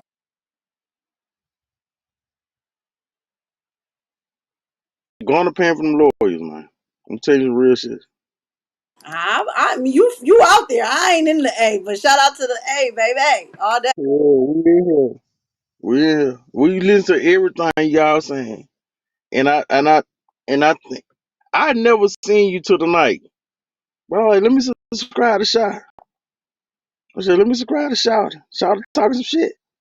I know that shit because I know that lingo. I have to mute you. I know the lingo because I'm from the streets. You know what I'm saying? Not I ain't gonna say it like that because I got infatuated with the street. Like I was born in Christ life, but at a certain age, I was rebellious. My friends hung in the project because they lived there, and I didn't live in it. But I saw a whole nother world when I went around that corner. It was like, what? Y'all can do this. Y'all can hang out all night. Y'all can slang, do this, and sell this. And sell. Like, what? I was like, y'all lit out here. And I got lit with them. And I outmastered the master. Man, I found out growing up, everybody rebellious, but we was never love to hate. But we grew up rebellious. I grew up rebellious, but I had to learn the hard way. Man, let me tell you what I did today. I thank my mama every day and my dad. My mom and my daddy stay together, do damn everything. Man, my hero is my daddy. I could have never told this shit 20 years ago. But my hero is my dad. It's real talk. That's big. I My respect hero is my daddy. Like my daddy, man, let me tell you something. This nigga getting this shit out the mud. He was getting this shit out the mud. I ain't understanding. But he made sure my mama was good. Man, my mama hadn't worked since 1995. My daddy told my mama, you don't have to work, baby. We got it. right. That's big. That my daddy told my mama, this motherfucker ain't worked since. That's And we ain't lost a beat. much respect, man. Much But respect. anyway, I ain't trying to get off topic, but I ain't trying to get off topic. What's up? No, you good. We was just shooting the breeze. Nah, I'm good. I'm just here reporting. I'm coming in late. Life be lifing, and I had to take care of everything that was necessary for me to be able to come on here and do this again because, I've been commentating. I just was not commentating on this. I did drop maybe a few, but nothing to the extent of where I'm at today. I did a lot of research and it's got me here and I wanted to come out and support my peoples because no, we're not fit to have this like that. And again, they shady, so we got to play the game the way it is. Ain't no rules in it. You know what I'm saying? They're going to bend it so will we. Period. I think you're doing a great job. I love the content. Like I just your deliverance is just you got my attention, but you messed me up when the leader. Do you know how many followers this man got? Have not followed him. I'm aware of him, but not to the extent of researching who He research him. He on every. He the damn got us out of here. I call him. That's big, man. For real, for real. Shout out to the lead attorney and all his followings because honestly, I does this because my mama was a lawyer. So it's in me the ability to break these cases down. I did this in everything I touch. I make sure I break it down to a science. I want my viewers to understand exactly what's being said. So it's in me. It ain't on me. And I recently went to school and graduated and got my criminal justice degree. And then I was going to pursue my law degree. And I started doing the Vanguard Court Watch and stuff like that. So I was on my way. That's why y'all hadn't seen me. I've been in the back trying to get stuff together so I can have more knowledge when I come out here because the people have been telling me you got it like your mama, why you just don't do it? So I'm an unofficial lawyer, but I'm here for y'all. Oh, thank you so much. Thank you so much. You in Cali? I am California, the Bay Area, baby. Shout out to Frisco one day. I heard Kendra Lamar taking over Cali, huh? Love Kendrick Lamar because they Hello? not like us. That was up, sweetheart. Man, I want you to do your thing, man. I'm in the comments. Whatever, I'm here. I'm rocking with you. I really Fine. appreciate it. Go ahead. He was like, we sitting up here like we was in the group chat right now. When lead attorney pulled up on him. Everybody finna come over there. And then I think lead attorney, his camera's acting up or something. Mm. Hello? Yeah, I hear you. I just have to mute when you talk because I don't want it to echo back. The people said we were echoing, so I have to mute you to talk, and then I unmute so you can talk. So I'm gonna mute me now. You can talk. I'm sorry about that, comments, man. I'm new to this. I'm really new. No, you good. I will. You got support in the chat, so you definitely got support. They showing you love. Somebody said, "Is she married?" Why do they want to know is I'm married? No, is there a ring on my finger? Ain't no ring on my finger. Okay. We got some prospects out there. Long as he a man of God, he's a man for me. Yeah, man. I was on Instagram earlier, and there was another female talking about God and all this stuff. I'm a Christian all day, but it was another dude on there. He didn't understand how people that murder people get repent and still go to heaven. Well, can you tell me how that works? Because I don't know about that part of the Bible. Teach that to me, because I know, you do, God says you're gonna be a vagabond. And I've seen a lot of vagabonds. If you don't know what vagabonds is, y'all can Google vagabonds. Is basically a drifter, and nobody could save them because, they gotta come, to him. But then I remember in the testimony of Moses, though, he did the to Pharaoh people, and then in the end, I didn't even know that Moses didn't even make it to the promised land, and he was right. That's because Moses didn't repent. You got like when you repent, you gotta mean your repent, sweetheart. You're right. Just don't play with God. You gotta mean it. Like you just can't come to God like, hey God, I'm out of work. I need your help. You can't do that. You're right. You're right. And I've been saved. I recently felt the Holy Spirit when we laid my great aunt to rest. She was 94 years old. She passed away the beginning of this month, and no, June, I'm sorry, June 3rd, and then we laid her to rest on 7 days later on the 10th. And when she was being laid down in the ground, her spirit jumped on me, and she said, sing my song, sing my song. So I started singing her song. I said, up above my head I hear music in the air. I really do believe there's a God somewhere. And the spirit jumped on me after that moment, and if every day thereafter I felt the Holy Spirit touch my body. So I know God is real. She walked it, she lived it, and she talked it every day of her life till she passed away in her right mind. Okay, so there's a God. Yeah, no. My grandmother just passed in May, and my grandmother was a my granddaddy died in 2010. My grandma just passed at 95. But you know the hardest thing that I deal with my grandma is, What's the, huh? you said what's the hardest thing? Say it. Tell me what the hardest thing is about your grandma. When she passed, she went through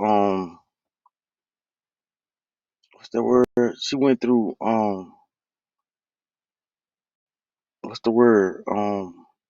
Her mind started disappearing.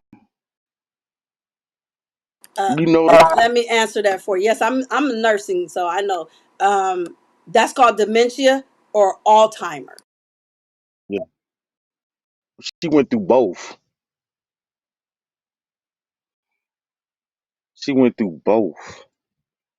Like I was literally picking my grandma up, getting off work. I'm in the coal mine. I work for the coal mine. So I literally get off work in the coal mine, 12-hour shifts. Go to my mama house, help my mama pick up my grandma that's going through stuff. But you know what was so crazy about it? When my grandma passed, it was like a relief. on my family because my family was getting damn beat down on my grandma.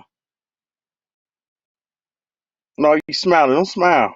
Why I'm you smile? smiling because you can't see the comments and the people is in there. It's I'm I'm just me. Oh my God! Larry is in there and he's flirting with me right now, and this is unusual because I haven't been on social media showing myself lately to get all this attention that I used to get when I was on social media.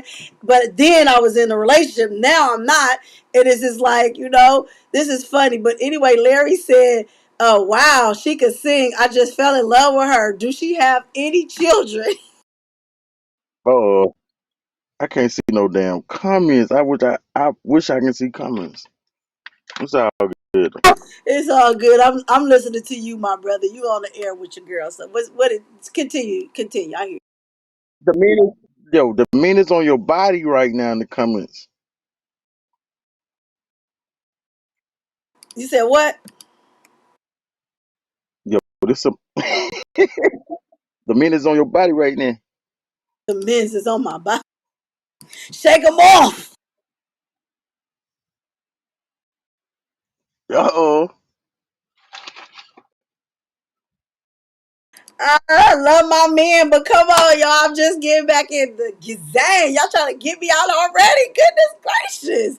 I'm a wiki. What's your complexion? By the way, why you on the line with me? Is you dark or is you bright? What's your complexion? Hey, I'm so goddamn dog. I'm a Southern man, American black. Oh, I love my black men. I'm a sucker for the dark, baby. I'm a sucker for the dark. I like my meat well done. Okay, do not give it to me medium rare or none of that. It's got to. I actually just put it on the grill until it's just burned. Okay, that's how I like Do you got string yard? it. I don't. No, I don't.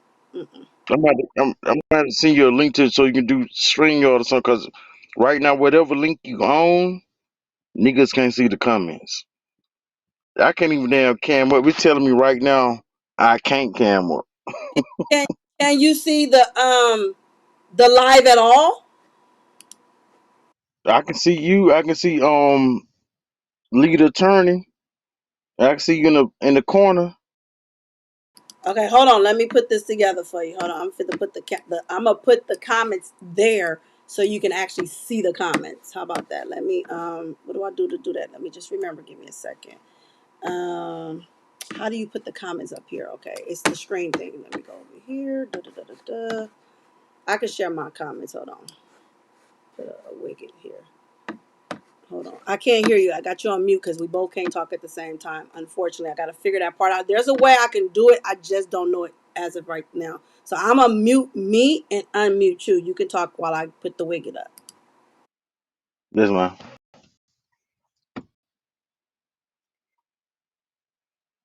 Okay. Comments. Baby girl trying to queen. Let me see, can I do? Wait a minute. Let me see. Can I do on my end?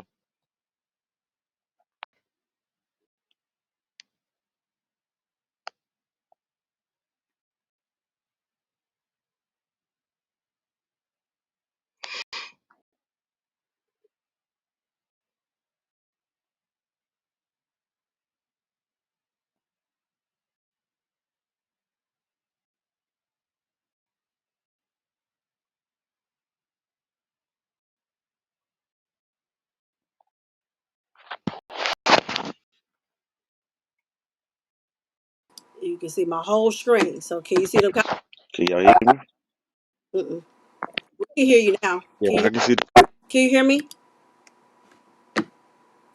Yes, ma'am. Okay. I don't know Those why. comments jumping. We just getting in the algorithm. So we gonna crawl before we walk. But let me try It's to all make it good. better for you. Okay, here we go. No, See them? it's all good. Can you see the comments now? Yes, ma'am. You can see everything on my doggone screen. You see my whole setup. Let me fix this. All right. So yeah. Yeah, yeah. Pull. Wait, hold on. What? Wait, what did you say? No, I see your comments, but I think you showing your inboxes and everything. I don't know how to do it. I don't know how to do it outside of the way you're seeing my entire screen right now. So it's okay. You can see my screen. I don't mind. I ain't got nothing to hide. Okay. We disrespect. That's it. So, comments. I see y'all in the comments.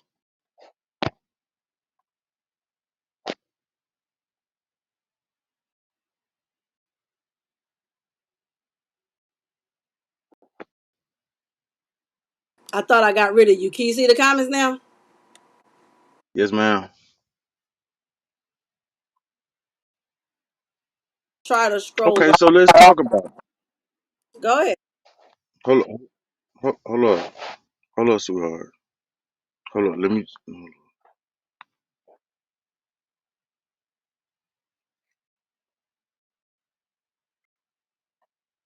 Yo, that's you on the left hand?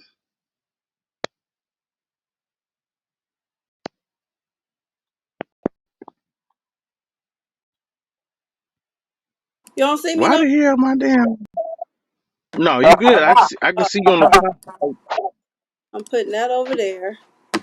I'm putting the comments over in this corner. I'll I move this see you moving the comment. here. Okay. I don't know if you was able to see the comments clear or not, but I wanted to put them in here. No, Okay, there we go. Chili White. All y'all on StreamYard. I don't do StreamYard. This is actually Ecamm.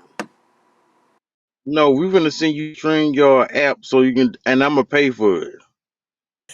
What you want me to do? Use StreamYard for my streaming services? I mean, I'm gonna send. Check your DM on Instagram. Not now, but I'm gonna send it to you when we hang up. You found me on IG? I had sent you a message like, yo, do not damn pull attorney lead down. Really? Yes. I haven't checked my DMs today. No, yeah.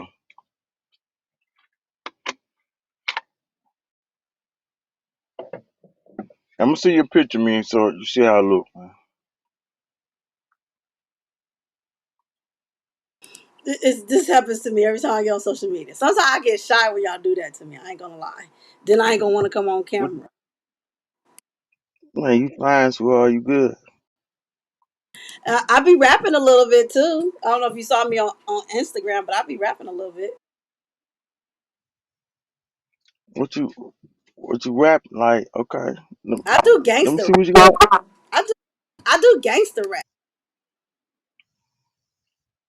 You do gangster rap? Yes. Why you blushing? I'm just laughing because you got me laughing. I like when I interact with my peoples. Like this is dope to me. Somebody asking for my cash app. It's $ Post Hollywood your cash out. nex. Huh? Post your cash out.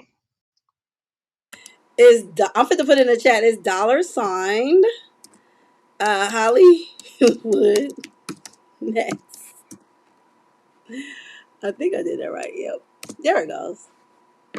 Okay, I'll put it in there.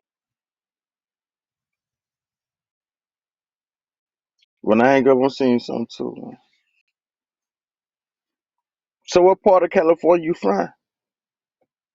I like when people make me smile. It's a beautiful thing. It keeps me looking young as ever. And if my son is 31 years old, that should tell you I'm older and I just don't look my age.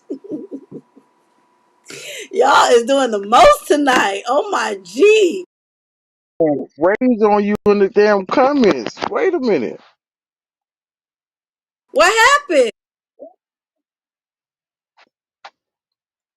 If I'm, your comments lit. That's because of y'all. Y'all making my comments lit. I can't do this without you guys.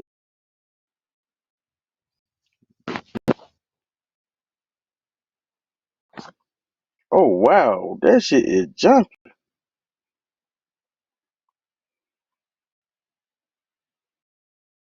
Y'all got me smiling. I'm about to end this live. Y'all follow me on social media. Like I'm on all the platforms you see at the bottom right there. I will try to get a Facebook jumping for us to come together and have maybe group chats or whatever. I don't have one. Y'all is funny in the chat. Oh my God. I got to get off this live. Y'all doing the absolute most. But it is what it is. You know, you got the right one. You know, I'm with all of it. I know he said he wanted to hear me rap. I'm going to give you a little snippet. Hold on. Let me let you talk.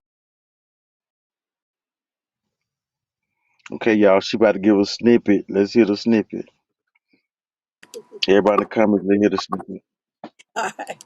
I shoot the shit, reboot the mix, check, loot the tent, my true intent, any jet, trap house, stew with tent, try to hide outside, a through new tent, my spill everywhere, Frisco, sharp, uptown, downtown, nigga, this was mine. In Richmond, the niggas been tripping. EPA, San Jose, Vallejo, the Bay Ho, Ace of Spades is a yay, yo. California, Love Sack, Diego, Los Angeles, the main gangsters. Stay gangster, stay dangerous.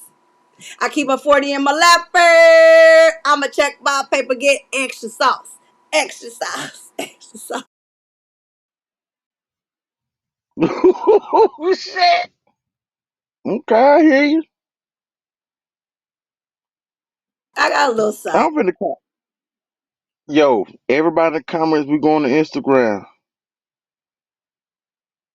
Yeah, on my Instagram, you actually see some of my performances that I've done with one of our locals here. He's one of our local artists is here. He's in a book of Guinnesses and stuff like that. You know, I be rocking with some of the. I be rocking with a little bit of everybody. You know what I'm saying? It's just a little side something I be doing when they want me to come outside and they like we performing, we having a show or we on tour or whatever, and they be like, come perform with us, and I just jump on stage with them and just give them a good time. But some of my performances is on IG, so y'all can check me out on Instagram. I ain't really trying to promote all that or whatever, but you pulled it out, so it is what it is. Well, I put it up. Let me Cause tell you something about Cali women. Let me tell you something about Cali women. Why do Cali West Coast women love a Southern man? Me personally, I love Southern men because I'm actually from St. Louis, Missouri. I was just, brought here and raised here. But I visit down south often. I used to go every year. My dad passed away a couple of years ago. My baby brother was taken out there right like a month later. So I haven't really been back to the Lou. But I am from the north side. So shout out to the Lou. But yeah, I'm Cali now. You know what I'm saying? I represent Cali well, but I'm also a show me girl. And I just love Southern men because they have the hospitality that the West Coast don't get. They don't got it. They don't get that to us. They give you something else, but they don't give you, that what I'm used to. You know what I'm saying? I come from love, so I want to feel that love always. And till that happens again, you know, I'm gonna be on the prowl because I'm single again, and I'm back on the prowl. So what I want you to do, I want you to put I want you to post your Instagram on your thing in my Instagram, and then we finna go live. Do you know my kids, mama in your damn chat? No, you better get out of here. No, I'm good. I'm good. My kids, mama said she cute. Aw, look. Y'all doing the most though. So anywho, somebody said I got bars. Okay, shout out to y'all. Blow a sister up so we can all win together. You know what I'm saying? It's enough out here for everybody, you know. So it's whatever on mine. I'm all for just unity. I'm for my peoples, my culture. You know what I'm saying? I'm always trying to give back. I am a licensed foster parent here. And one day I'm gonna tell my tragic story about my this situation that just recently happened, and I'm so angry about it. I don't want to talk about it tonight because it's a different type of commentary, and we just took it a whole nother way. But one day I'm gonna get comfortable, and I want to tell my story because it should be told, and people should know about these people who make it to the big league and forget where they come from and shit on their family. Excuse my French, I shouldn't cuss on the live, but yeah, I want to tell it because it ain't it's connected to me, but it ain't directed to me. But I've still felt the pain because I have to raise these children who, you know, their family member pretty much did them dirty. So one day I'm gonna tell y'all. I'm gonna let you talk. Go ahead. At the, at the end of the day, you're a blessing, you're an angel. You know, it takes a lot for somebody to raise somebody. Then you say you're a foster parent. That's an angel. You're an angel. Oh, thank you. Like you like nigga, that shit take a lot. It does, and I still have a That's one. what it do. I'm raising a baby. I got her at birth pretty much. She was 5 weeks, and she's my brother's daughter. So I've had her at 5 weeks. She'll be 2 next month. And so, yeah, I started all over again, but I don't want no more kids. My son is 31, my other is 28, and my daughter is 11. She'll be 12 next month. So man, and my 2 foster children, 20 years old and 15, and then now the baby is like, oh, I don't want to see another kid right now, but I love them all, but it's time for me to live my life. Let me ask you something. Do you if you take care of them good, they'll take care of you later. Oh, I take excellent care of them babies. They ain't want for nothing. They straight. They smart. They got the education, and they good over here. No, listen to what I just said. I said if you take care of them good, they'll take care of you later. Yes, they will, and that's the goal. Because I sure want them to be there for me when I get up in age. But I just pray to God that I live like my aunt. She kept her right mind, and she praised the Lord to the day she died. That's a blessing, man. That's a blessing. I'm from Atlanta, so I'm very country with my lingo. It seems like you can adapt to it. Say it again. I'm Atlanta, so I'm country. So it seems like my lingo you can adapt to Yeah, my mama, Mississippi. So yeah, I got the dirty South too. it. That's what's up, man. But I'm finna I want you to do your thing on your YouTube. I'm finna hit you on Instagram, and we'll take it up. All right. Sounds like a plan to me. Thank you so much for calling in and send them all my way because we're here to stay. So you come to Instagram I'm for the come Instagram. Absolutely. right now. This shit, I just, CO underscore traffic. huh? One shot, one shot. CO underscore traffic. You just sent that to me? I'm finna send it to you now. Okay, sounds great. All right, stay right there. Sure. All right, let's get this screen. Y'all is too much. Y'all just did the absolute most. Like for real. I can't believe y'all just did that. But it was cool. I enjoyed it. I did. Who said I like that? I did. Wait. Are you the baby mama? No, Karen is not his baby mama. Karen is my friend. Hey, this is super cool though. I like to interact with my peoples.